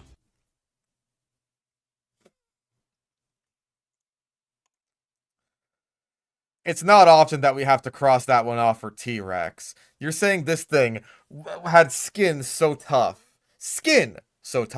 that it could plow through buildings without effort. You're insane. You're actually fucking insane. Just its skull was said to be as hard as titanium and going it up to Is your fucking source there Jimmy Neutron? Like, Goddard, according to my calculations, the Tyrannosaurus's skull is as hard as a diamond. We should be able to use this to crack the diamond and fix my time machine, Goddard. Well, we got the speed overestimate, too. He's saying it's like 25 miles an hour. Got this info from power scalers. 25 miles per hour, no less. It could barrel through just about anything. Oh my Furthermore, God. while it's true that It's just a living battering ram. What the fuck? T-Rexes are shown to be solo hunters. If there were more than a dozen in the world, well, we'd be in big trouble, as it What? Hold on. What are you saying? through just about anything. Furthermore, while it's true that T-Rexes are shown to be solo hunters, if there were more than a dozen in the world, well, we'd be in big trouble, as every single one would be a major threat, and it would take some serious firepower to bring them down. So if there were more than a dozen T-Rex, like, what do you think the world was like when there were thousands of T-Rexes? Like, more than a dozen is enough to, like, ruin the entire world. Forever Zero donated $1. I knew Jim Bolt nutrition was no good. I'm glad that pizza killed him and his friends. He did say solo hunting, but, you know, I feel like we've got thumbnail bait in here. But he didn't, like, directly say pack hunting. He only alluded to it by saying that T-Rex was a solo hunter. Number 9, Titanoboa. There once was a time when dinosaurs and mammoths and other massive creatures ruled the earth. And I mean, not together unless you count, like, mammoths living with birds. among these massive creatures were gigantic versions of snakes. Ones that make the ones today look like teeny tiny little pets. Okay, a Brazilian rainbow boa is a pet. Also, I have a pet. He was pretty teeny tiny. He fits in the palm of my hand. That's just a rainbow boa, which, like, yeah, you could just keep as a pet. The biggest one of all is the one and only Titanoboa. This massive serpent was one of the apex predators in the ancient world, once the dinosaurs were gone, to be clear. With a length of about 42 feet long and a weight... See, that's reasonable. You gotta oh my God. Hey Fish, just wanted to thank you for getting me through some of the hardest years of my life. Hope to see an XCOM or a Sonic stream someday. God bless, and happy Sludge Sunday. Hopefully this makes your Mother's Day a little better. Well, I hate my mother, but the $100 does make me feel a lot better about that, so thank you very much. Yeah, goddamn. 100 smackaroonies. I greatly appreciate that. I will do my best to continue making good streams and whatnot. Thank you very much. of about 2,500 pounds. It was a snake like no other. Think about that body with that weight trying to crush you. Man, Think about that body with all that weight trying to crush you. Like, you said that a bit... You said that a bit weird, my dude. I'm just gonna say it. Also, this is the rainbow boa again, but now it's green.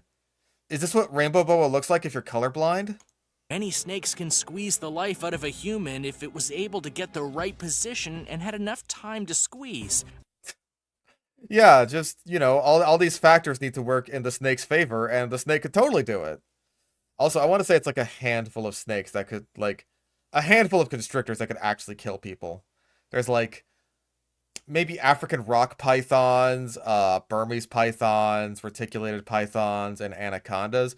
Even then, I think only a reticulated python is known to have eaten a person, and even then, I'm pretty sure it was like a child or something. Again, when it comes to eating us, snakes just have such a hard time with our shoulders.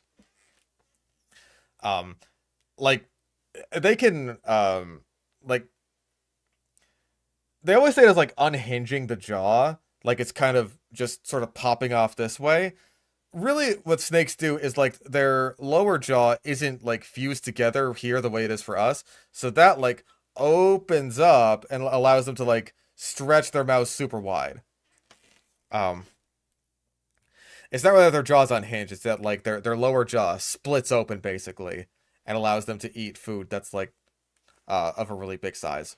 But the Titanoboa would be able to do it with very minimal effort. But since this was from the ancient world, how did we learn about it now? That would Fossils. That's how we learn about everything from the ancient world.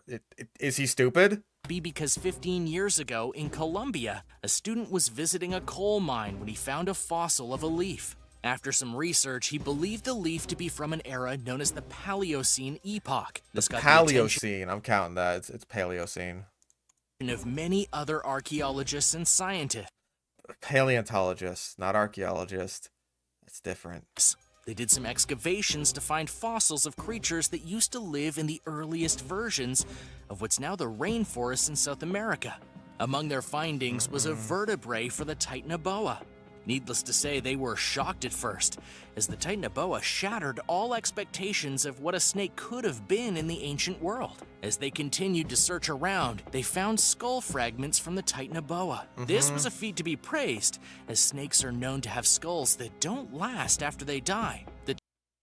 I mean, you could just say that they don't fossilize especially well, which is also true of, like, a lot of other animals, like sauropods in particular, are really notorious for this. That's part of what led to the whole Apatosaurus brontosaurus fiasco, is that, like, a lot of sauropod skulls, especially, like, I want to say diplodocid skulls, just don't fossilize all that well. And, like, we were pretty much only able to get a Camarasaurus skull back in those days. And I want to say even now, like, Brachiosaurus is only known from, like, skull fragments, not necessarily a whole skull. So most of those reconstructions are still based around Giraffatitan. The Titanoboa that was discovered can now be found in the Museum of Natural History, and numerous books and papers have been... Wait, which Museum of Natural History? There's a lot of those. There's, like, the one in New York. San Diego has a Museum of Natural History. It's not in that one. I've checked. Written about the Titanoboa since its discovery, which shouldn't be too surprising. After all, it's the biggest snake ever found. Titanoboa is now the star of Titanoboa Monster Snake. Number 8. Okay, you should at least specify that's a documentary, right? Is that not what he said? Hold on, I have to listen to what he said again. Surprising. After all, it's the written about the now be found in the Museum of Natural History, and numerous books and papers have been written about the Titan. Okay, numerous books and papers. That's a documentary. Titanoboa monster snake, right? That is a documentary, I'm pretty sure, by National Geographic. And you're saying, like, that's a book or a paper? Oh, did you see Brandy? Did you see my little fat girl? Ban. Brandy. Oh, there she is. Hello, little lady. Hello. Okay, get the fuck out of here. Get out of here. Titanoboa since its discovery, which shouldn't be too surprising. After all, it's the biggest snake ever found. Titanoboa is now the star of Titanoboa Monster Snake. Number 8. Leviathan melveli. Whales aren't known for their aggressiveness outside of a few species. Okay, I was gonna say, like, have you heard of orcas? But you said outside of a few species. Also pilot whales. I did, like, a little bit of extra research on just, like, pilot whale and orca interactions. And because, like, I mentioned briefly in, I think, the last sludge we did that orcas just don't really fuck with pilot whales, and I was right. They will actively avoid pilot whales if they detect they're nearby, which is kind of crazy, and we're still not entirely sure why that's the case. I think it might, like, some people think it might just be because they compete for similar food sources. And I think I've even heard some theories that, like, pilot whales might predate on juvenile orcas. And both of those are super interesting. I think pilot whales, like, it even said that they, like, mimic orca calls, which is super interesting. So their interactions are frankly bizarre, and I would love to know more about those. But in the prehistoric waters, the Leviathan melveli proved that any whale could be... Why is it spelled like, it's like Livy at Ann? There's, like, spaces in there. You need to get either a better font or stop mashing on the spaceboard. Or spacebar, rather. ...be a fierce predator, if its DNA was right. To that end, some label... Wait, what? What'd you fucking call me? ...whale could be a fierce predator, if its DNA was right. If its DNA was right. That's such a weird way to put that. I could be really good at sports if my DNA was right. Like, yeah, it's just kind of a meaningless statement. I'm gonna say it. That's meaningless. To that end, some label this as the most aggressive whale species ever to exist. The only... I don't know if we would know how aggressive it is. Just like that it is a macro predator. real modern equivalent to the Leviathan melveli is that of the sperm whale. Well, you just had a sperm whale on screen. Now you have a humpback whale. That's an unrelated animal used as B-roll. Oh, we already have that. Unlike the sperm whale, though, the Leviathan melveli had teeth that were over a foot long. Aw, With dang that it. size of mouth and teeth, they attacked all kinds of creatures in the sea, including going after sharks and even going after other whales. As noted, this was an aggressive whale, and it would seek out prey rather than just waiting for them to come to it like modern whales. No. All whales hunt their food. Even the baleen whales. They like. Have you seen fucking videos of like blue whales feeding? They don't just wait for the food to come to them. They'll barrel towards it, mouth open, and just like whomp. It's kind of awesome. That's a weird looking Dinocyrus. That looks kind of AI, but whatever. Oh yeah, this is a really good example of it. Look at this. Just goes on its side. Whoosh. Great view of it. And that huge school of like krill and fish there is just like whoosh. I want to say there's like a really good footage of Brutus whales doing the same thing. Oh yeah, Brutus whale feeding on bait ball. Hopefully.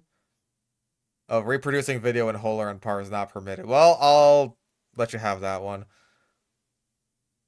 I want to say this is the one. Even when more sea lions are... Yeah, it like comes But right now, at the end there. there's no escape. It's like right at the end, I think.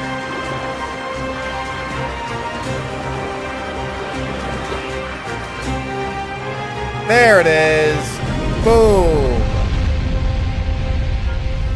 He is not waiting for that bait ball to come to him. Boy is Brutus hungry. whale finishes off the feast. Tons of sardines devoured in less than an hour. God. Like, even baleen whales, they will go for it. Not to mention what humpback whales will do, since we have a humpback whale on screen right now. What they'll do is they'll use their blowholes to create this big ring of bubbles around like a bait ball or something, right? And then the fish are all like kind of trapped in here. They're all funneled in. And then they'll go to the bottom, just swim straight up, open mouth, boom. Grab it all in one go.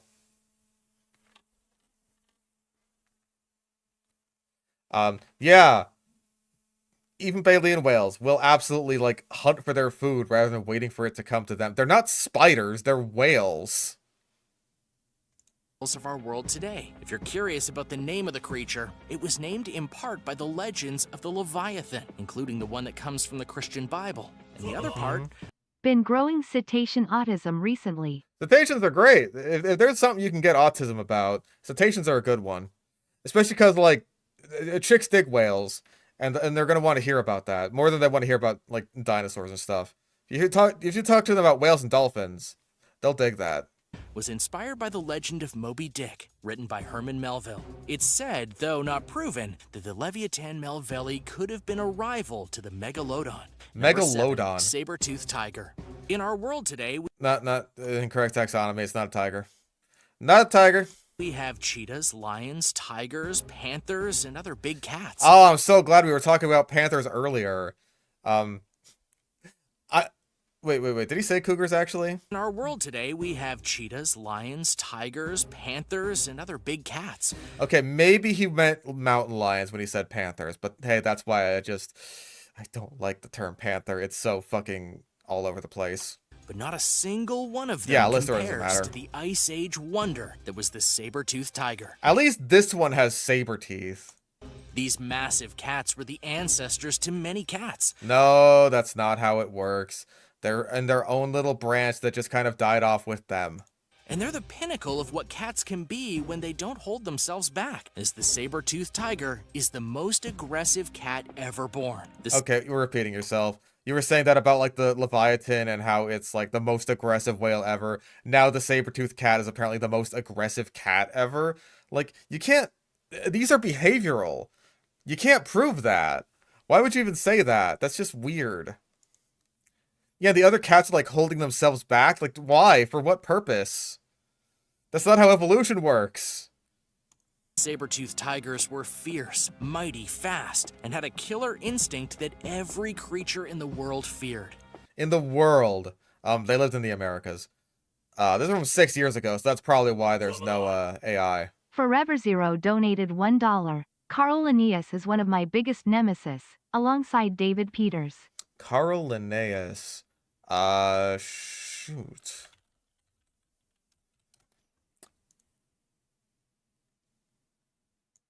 Who formalized binomial nomenclature, you bastard. The father of modern taxonomy. Okay, I'm guessing he's responsible for a lot of misconceptions in regards to how people recognize taxonomy. How dare you invent formalized binomial nomenclature? How dare you? Its iconic fangs were nearly a foot long, and it would Bro, why would you not show the fangs? Just a regular cat skull. impale all victims with them to ensure that the kill was complete.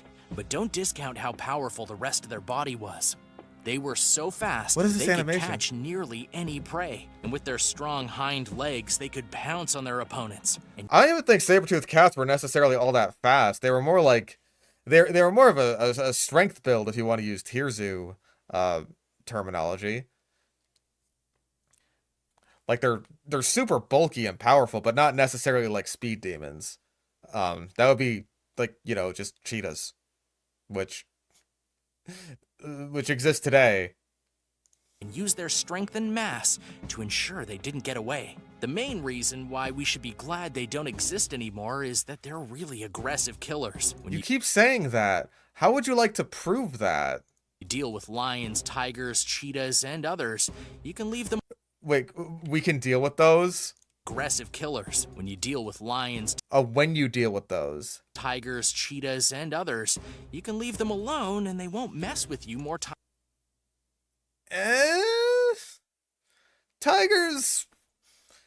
Not so much. Not so much with the tigers. They view humans as a food source. Like, granted, yeah, if you fuck with a tiger, that's just, like, you're signing your own death warrant there. But, saying that if you leave them alone, they'll leave you alone.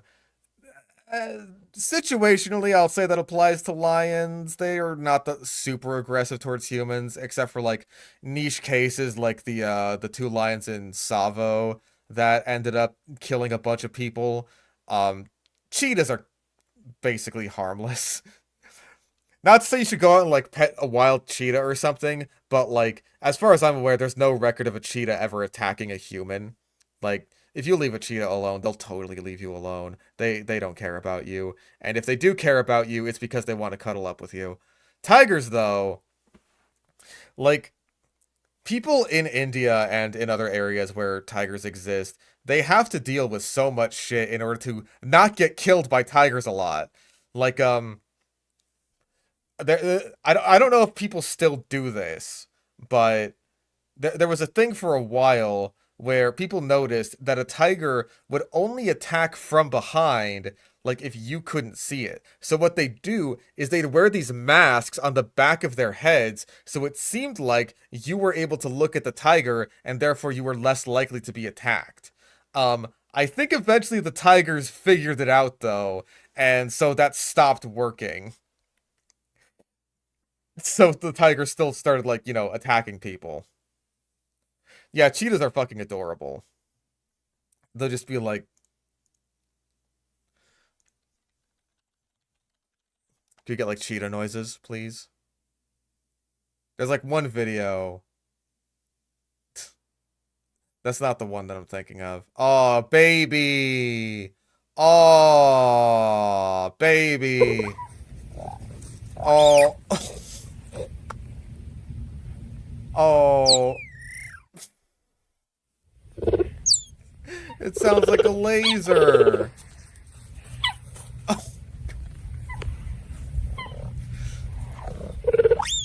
Oh my god. That is the sweetest fucking creature. I love how fuzzy their backs are. Oh my god, they're so sweet. Oh, this one. Wow. Wow. Wow. Wow. It's like fucking Brandy when I don't feed her in time. Oh, I love cheetahs so much. They're so great. Look how stupid he looks. I love you. Times than not. The saber-toothed tiger, though, well, it wouldn't be like that. Why? Instead, it would likely chase down any and all humans that got in its view. Why? Which would wreak havoc on our world. Number 6, Utah Raptor. The name Okay. Velociraptor is synonymous with the Jurassic Park films, as they were one of the main villains in virtually every one of those movies. But the fact of the matter is, they were the size of chickens. And Turkeys. Once again, we have another size underestimate. Yeah, the Velociraptors, I want to say weight-wise, were about similar to turkeys. Lengthwise, they're around 6 feet long-ish. So they were more like they were more long-built than turkeys, right? But they certainly weren't the size of chickens. That would be more like Compsognathus or Sinosauropteryx or something like that. Did he say T-Rex? Oh, wait, yeah, no, the T-Rex here is just unrelated animal. Oh, we already got that again. every one of those movies. But the fact of the matter is, they were the size of chickens and might have been feathered in real life. They were. This was 6 years ago. Yeah, dude, we've known that Velociraptor was, like, definitively feathered since, like, I want to say 2005? Maybe even 2004.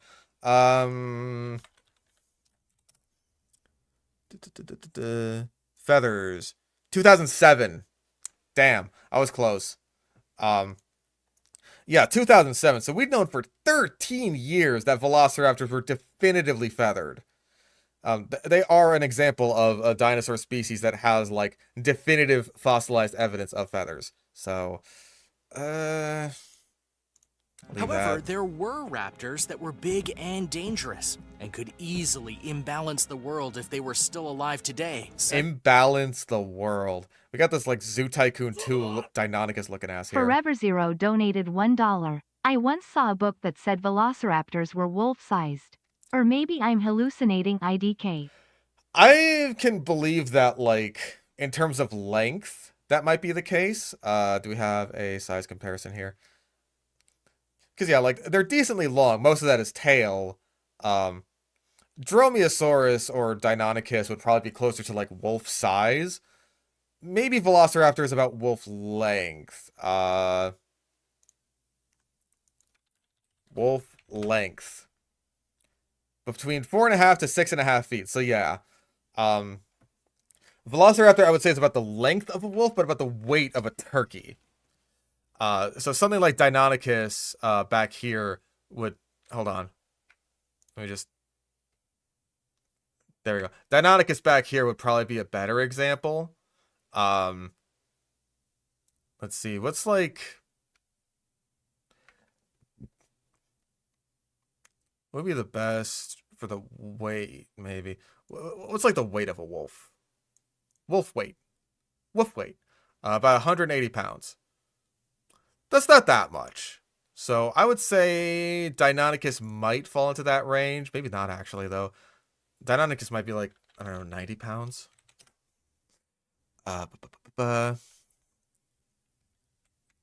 Weigh. Body mass of, no, about 130 pounds. Okay. It depends, but yeah, Deinonychus is like more close to wolf weight, while Velociraptor is closer to wolf length. Such as the Utah Raptor. This is the largest raptor ever discovered. And Utah Raptor is about polar bear weight, I want to say. So big boy, and around 20-ish feet long. So that's the length of some, like, I want to say that's about the length of a pilot whale. Maybe like a false killer whale.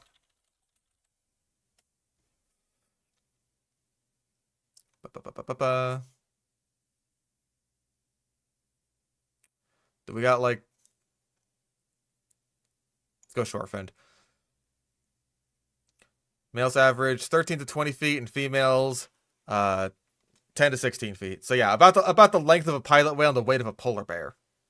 Bones of the Utah raptor have been 18 to 20 feet long and weighed 1,500 pounds. So that's about right. That's a truly massive raptor that people would not want a piece of, me included. Just the claws of the Utah raptor were about 1 foot long, and weirdly, the movies did accurately portray the claws as curved, which allowed... What do you mean weirdly? Like, yeah, they're just... They're just... Where is it? There it is. Yeah. They're just like that. In fact, most claws are like that. Generally, like, this is a velociraptor claw, at least the cast of one, right? Most claws are curved.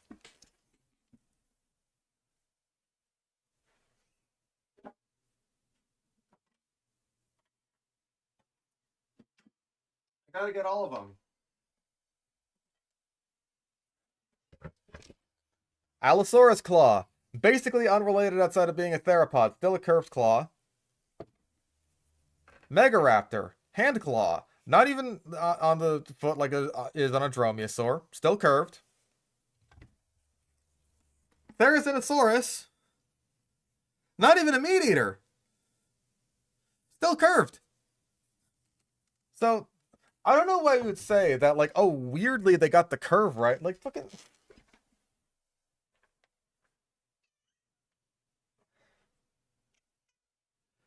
Claws.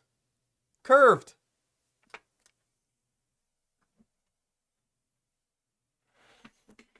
You know what I mean? It's the case for, like, most things. Look, the hand claws on this are curved. Yeah, she was struggling a bit there. She doesn't like being held. But I still do it anyway because I love her.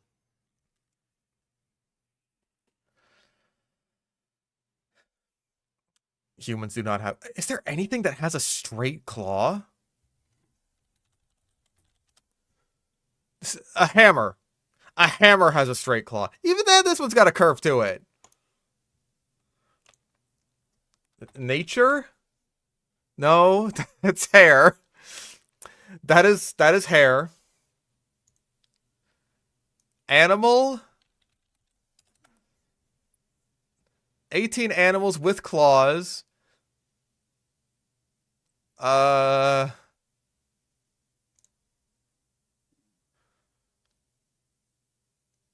Curved claws, curved claws. Curved claws, curved claws. God, even bugs have curved claws. Maybe turtles. Hold on. Male turtle claw. Okay, those look decently straight. They still got a bit of a curve to them, but like straighter than most, I want to say. Because male turtles are kind of dumb. I mean, I say they're dumb. It's very joyous and whimsical. Like, what they'll do for their courtship display is that they'll, like, take their long fingies and they'll just kind of, like, right in the female's face. There's got to be a video of this. Turtle courtship. Here it is. Look, he's flirting. He's like, bep, bep, bep, bep, bep, bep, bep, bep. Tappy, tappy, tappy. If anything, they're curving the other way. It's so stupid. Like, why does this work? Why does the lady turtle see that and be like, oh, you know what? All right. I'm picking up what you're putting down. Tappy, tappy, tappy, tappy, tap. Allowed the raptors to rip, impale, and otherwise eviscerate anything they would consider for their prey. Grip. Grip and pin, probably. There's been some debate as to whether these raptors were feathered creatures or smooth-skinned like the movies have them visually, but the bones of feathered. The Utah raptor seem to indicate they were indeed feathered in some aspect.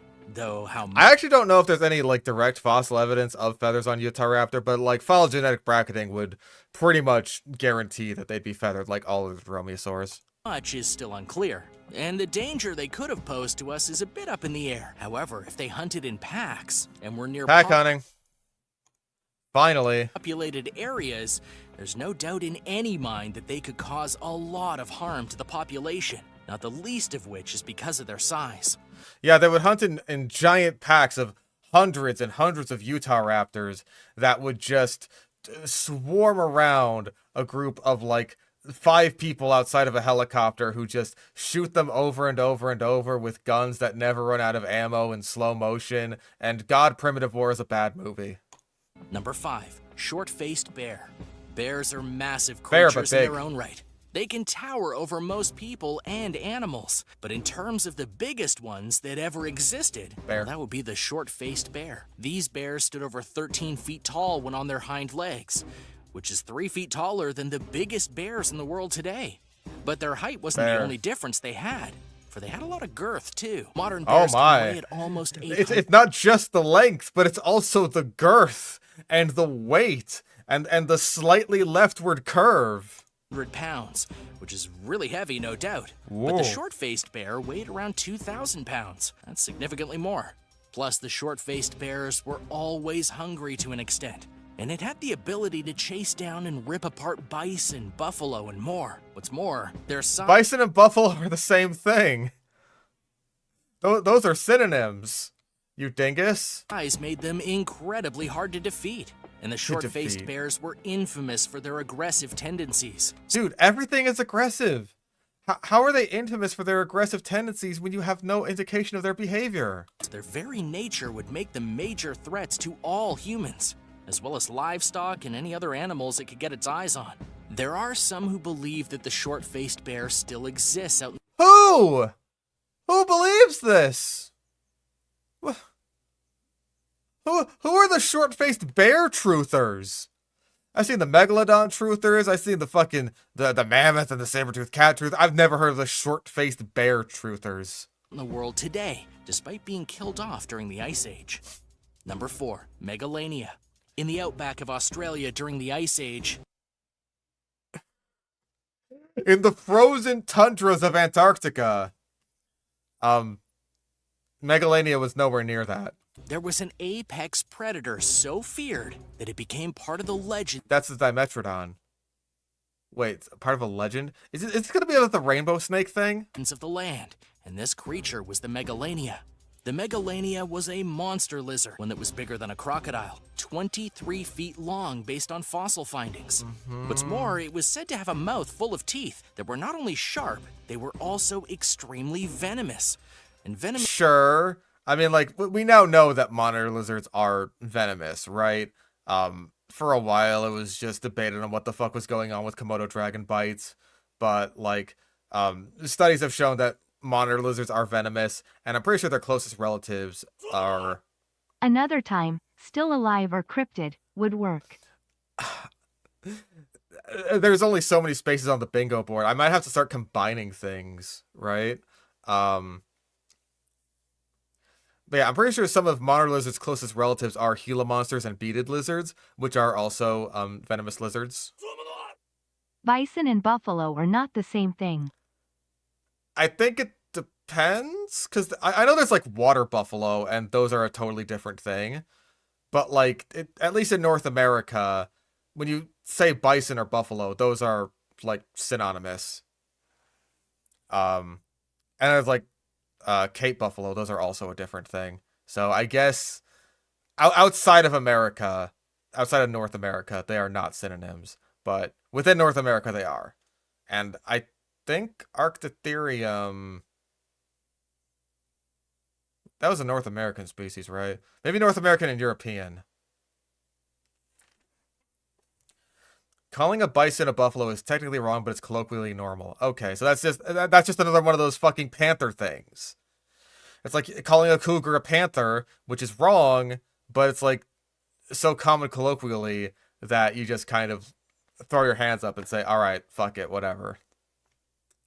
isn't something a lot of lizards have, so to have a 23-foot-long monitor lizard have venom is proof that it was one of the deadliest things in the outback. The Megalania... Well, all monitor lizards are venomous, at least as far as we're aware. I guess that does mean I've been bitten by a venomous lizard. Not that he even broke skin, but it did happen the one time. Even then, definitions of venom can be kind of shaky, right? That's part of why I'm pretty sure the term mildly venomous even exists, is because like not just because like, oh, this venom has like a fairly mild effect on like people, but also because like structurally it's so different from different kinds of like the venom that you think of from things like vipers and elapids, that it's just kind of a whole different situation. And also like I have heard some stuff that like a lot of different kinds of saliva from animals that you wouldn't consider venomous could be construed as venomous. It's all just, I feel like we don't have the perfect understanding of what venom even is. So that's probably going to need a lot more study, but we'll see how that goes. It would roam through the outback of Australia and would hunt just about anything out there. And this included the earliest settlers of the land. Yeah, if you got bit by like a big enough monitor lizard, especially like a Komodo dragon or a crocodile monitor, then the mechanical damage it would deal to you with its teeth would be way worse than the venom. And the same is absolutely true of Megalania. The Aborigines, who were so afraid of the Megalania that they wove it into their folklore and told tales of it for generations to come. But the Megalania isn't just... I have no idea if that's the case. I haven't done much research into Aboriginal folklore and legends. I did like a little tiny bit of research, cause like I think there was something about like, oh, how every nation has their own kind of dragon, basically. It's like, well, do the Aboriginals have those? Because like they had the Megalania, that would have been a decent inspiration, and they had like a rainbow serpent or something, which is not really a dragon, not really a Megalania, and just kind of its own separate thing, which I don't even think it's like a cryptid or anything. It's kind of like maybe it's like a Quetzalcoatl sort of situation. Is there a Wikipedia article for it? Rainbow serpent. Yeah, creator god and common motif of Aboriginal Australia.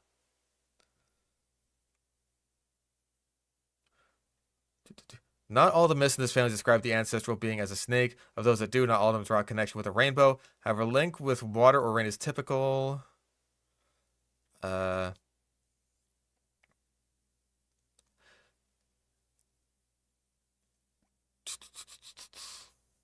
Possible origins in nature. Could just be like, yeah, venomous snakes of any kind.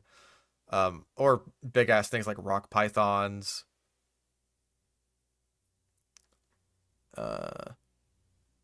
Yeah, it's mostly just snakes. Nothing to do with lizards, really. But then again, I don't know anything about other Aboriginal folklore.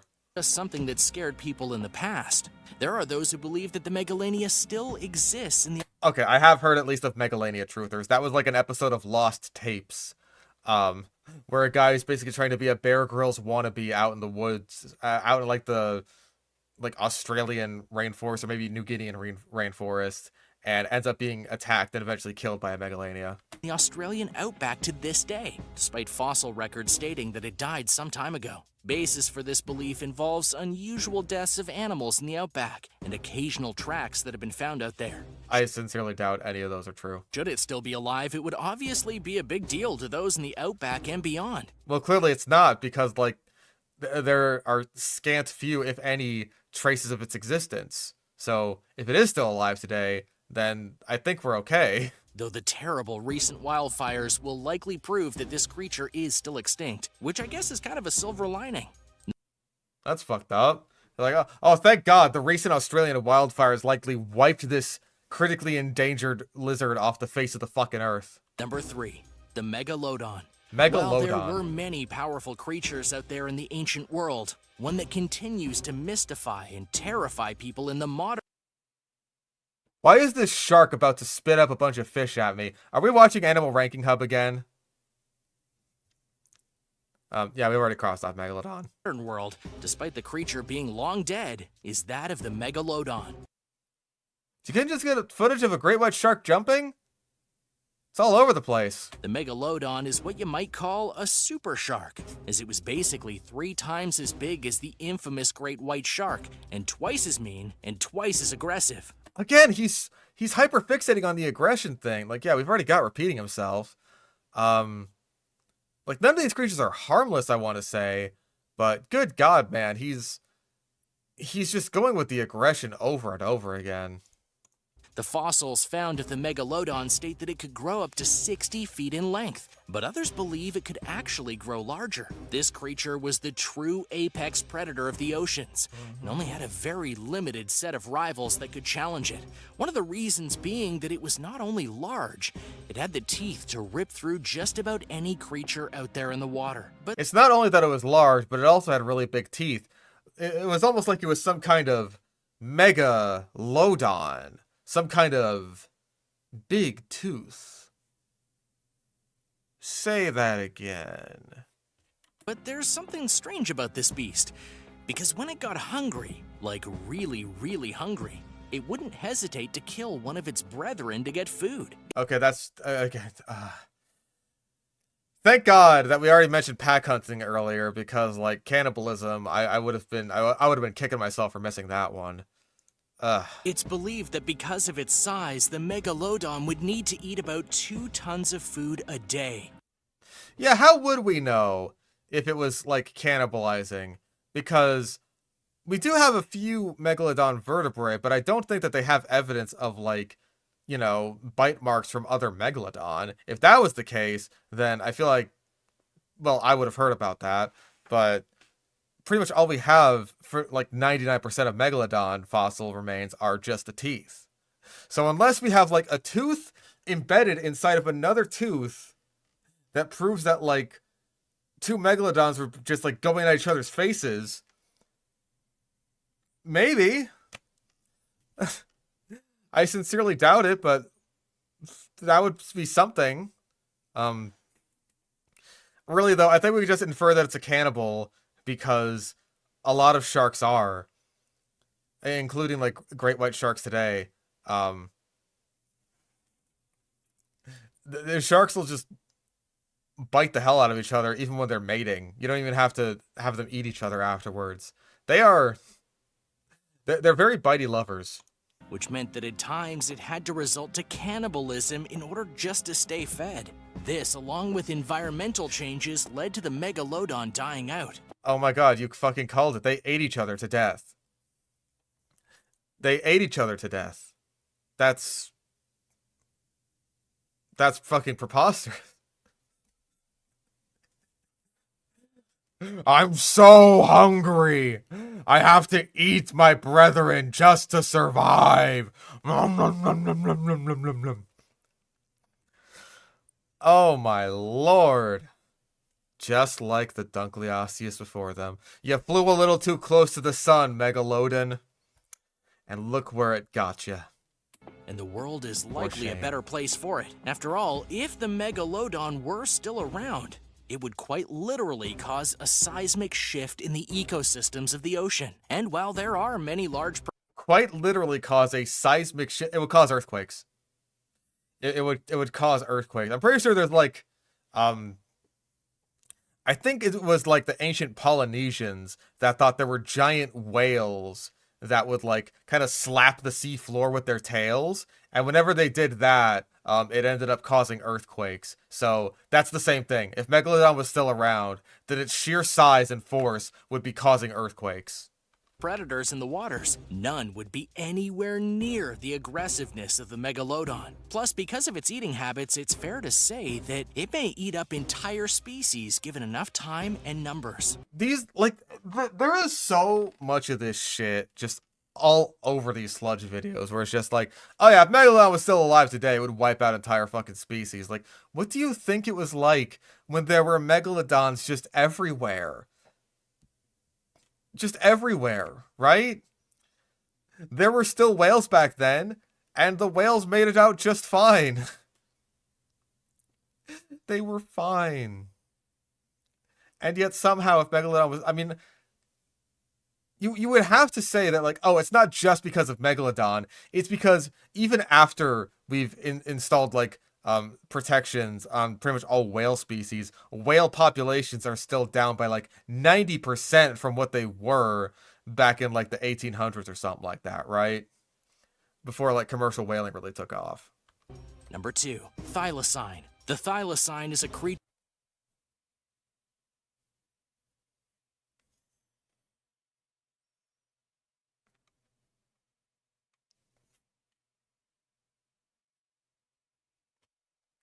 Hate you, detestable creature. 100% misleading. Fuck you. Stinky doo-doo having ass? Stinky fuck ass bitch ass? Fuck you. Genuinely fuck you. Seriously. Fuck you. I so badly want the thylacine to still be alive. And you're putting it up here over like the fucking Megalodon, the T-Rex, the Titanoboa, all these big predators that would fucking destroy the fucking world, and they're so aggressive! Like, what are you gonna say about the thylacine? Or have you just completely lost the plot? Creature you likely haven't heard of. Yes, I have. Because it's a creature that The number fucking one is gonna be like the Kawaii OO. It's just like, oh man, you're gonna be so glad that this species is extinct. And it's just a fucking songbird. died within the last century and did not have the global prominence of other major species. The thylacine is a member of the marsupial family, which might lead you to think the creature is kinda cute and cuddly, and that's where you'd be wrong. Fuck you. Die. For in fact, the thylacine was an apex predator, and something to... On the island of Tasmania, which is not big. It's an apex predator because it lives on a very small island. Or lived, rather. be feared. The nickname for the thylacine was the Tasmanian tiger, but also the Tasmanian wolf, mainly because its look made different people see different things. However, regardless of whether you feel it was a cat or a wolf, it's a marsupial, you tard. This creature was a vicious predator and earned its way to the top of the food chain. As a carnivore that resided in areas like Australia and New Zealand, the thylacine would find... Not even New Zealand. Fuck. You got that wrong too. It's Tasmania. It's called the Tasmanian tiger. It lived on Tasmania. prey in the forms of kangaroos, wallabies, wombats, and even emus. Scientists believe that the way the thylacine's body was constructed allowed it to outlast its opponents in a chase, and thus give it the advantage it needed to get its supper. As for why it's extinct, many blame the expansion of humanity into its habitat. Some people blame these humans for wiping out the thylacine, but did you ever consider that maybe the thylacine had it coming? Maybe it deserved it? Put your thinking cap on that one. For its numbers dropping off. What's more, humans thought the creature to be a rare prize, so bounties were put on its head. Funnily enough, there are some people who think the thylacine is still alive. You said that about the short-faced bear and the megalodon. But that's only speculation and rumor, although there have been some chats about the thylacine being cloned back into existence. Of course. Number 1, Sarcosuchus. Existing Big at crocodile. around 112 million years ago, the Sarcosuchus is affectionate. That's a Dacosaurus, I'm pretty sure. I mean, technically it's a marine crocodiliform, but I'm like 90% sure that's Dacosuchus. Known as the supercroc, and for some very Supercroc. obvious reasons, not the least of which is that this mammoth creature is double the size of most modern crocodiles, coming in at about 40 feet long. There is a single problem with that nickname, though. The Sarcosuchus actually isn't a crocodile. That looks like a Phytosaur skeleton. Which, like, that's a fair thing to put on screen if you're saying, this thing isn't a crocodile. But, like, Sarcosuchus is closer to crocodiles than Phytosaurs are. Phytosaurs are just doing their own thing. It's a relative of them, though, just not a direct one, which might explain why they aren't around anymore in the form of descendants. Huh? What? It's a close relative of crocodiles, and that explains why their descendants aren't still around? That doesn't make any sense. Unless you're saying that, because crocodiles simply filled the niches of potential Sarcosuchus descendants, then the Sarcosuchus descendants could never, like, stand a chance. Dude, do you know how many things have evolved into crocodiles? Whales wouldn't exist today if they didn't try out being crocodiles. While more mainline crocodiles are. The Sarcosuchus wasn't just long. I guess he could be saying that it, like, evolved into modern crocodiles, but that's also wrong and stupid. It was also heavy. It weighed 8 metric tons. The very first fossils of the creature were actually found in the Sahara Desert during an expedition by Albert Félix de la Parent, a French paleontologist between 1946 and 1959. Then in 1964, a complete skull of them was discovered. Yet it wasn't until the year 2000 when enough bones of the Sarcosuchus had been found to give scientists a better picture of what exactly they were looking at. There's been much speculation as to what the Sarcosuchus would have eaten. However, Dinosaurs. it did eventually live with the dinosaurs. It eventually lived with the dinosaurs? It lived with the dinosaurs throughout its whole fucking existence. What do you mean? What do you mean eventually? Please And its end. size would have guaranteed that it could have challenged and eaten a great deal of them. Please. Thanks for watching. Which of these animals and creatures are you the most glad are extinct in the world today? Oh, the Are there ones thylacine that for you still fucking kinda sure. wish were alive despite the danger they could pose? Do you know of any other creatures you're glad are extinct? Let me know in the comments below. Be sure to subscribe to World List so we can hit that 2 million mark, and I'll see you next time. Oh, finally. You edged us on a bingo. Ugh. If you can survive listening to Titan Aboa and Megalodon, you are a true legend. Mostly just people, like, bashing his pronunciation of Megalodon. Me laughs in blue. Blue.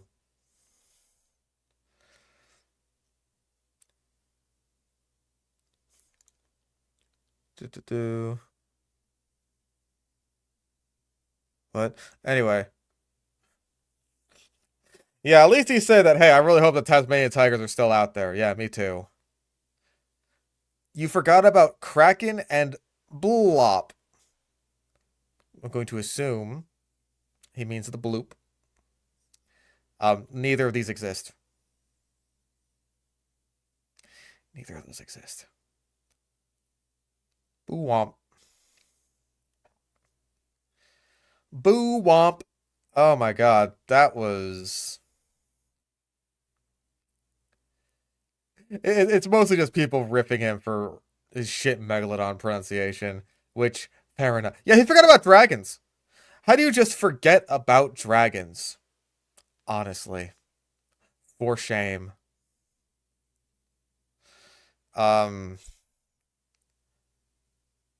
We're going for about 4 hours. I kind of want to say that's our sludge. We might want to sludge it up here. Is there any, like, shitty shorts on the front page now that we've been watching this garbage? Oh, yeah. Oh. Well, that's a hummingbird moth. Those are real. I think this one might be in Spanish, though.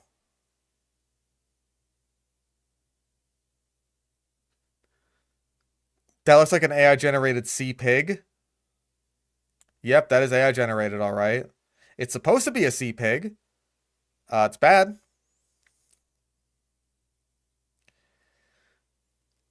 That looks like a parrotfish. Oh, the simulated T-Rex in New York. No. No. Dumbo octopus. It's just a taco. It's just a humble little taco dachi. Spoilers. Wait, what was that first clip? Oh, it's like a huntsman. That's normal.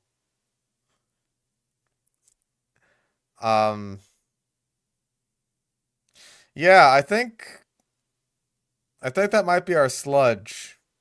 And sludge it up. Because I gotta finish up the Mantreads video and, eat. And this has been...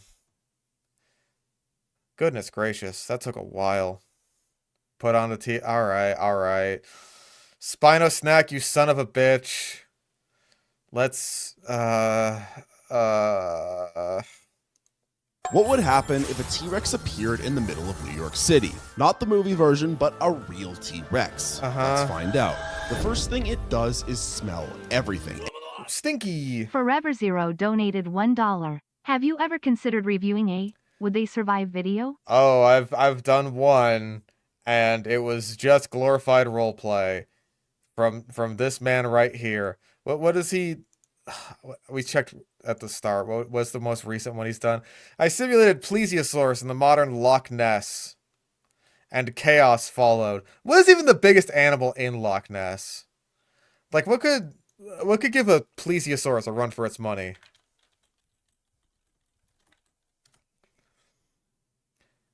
The Atlantic salmon, which can weigh up to 30 pounds. Other large native fish include the ferox trout and the northern pike. And occasionally there are gray seals there. Eels.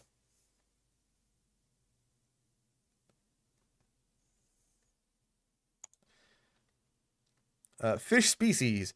European eel, northern pike, European sea sturgeon. Three-spined stickleback. The brook lamprey. Okay, lampreys would be annoying. Eurasian minnow, Atlantic salmon. The sea trout. The brown trout. And the Arctic char. Yeah, real tense competition here.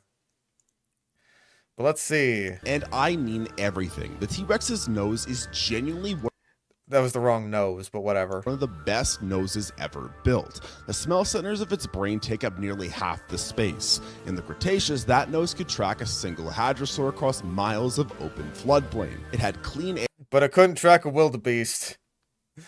Not without some serious pushback. Familiar smells, and low competition. It was a precision instrument. New York City is not that. I don't know if you've ever smelt New York City, but it is not that. The second it arrives, that precision instrument gets absolutely destroyed. 8 million humans, car exhaust, garbage, rats, hot dogs. Ritz. Forever Zero donated $1. Like a madly Mesozoic thing. I don't know, madly Mesozoic. Let me see.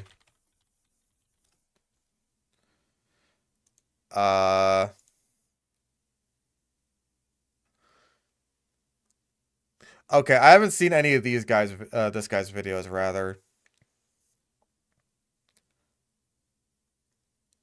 This mostly seems to be like, could modern day animals survive in the back then times? Like apes and hogs and beavers and stuff. And death claws. He's racist, by the way. Oh.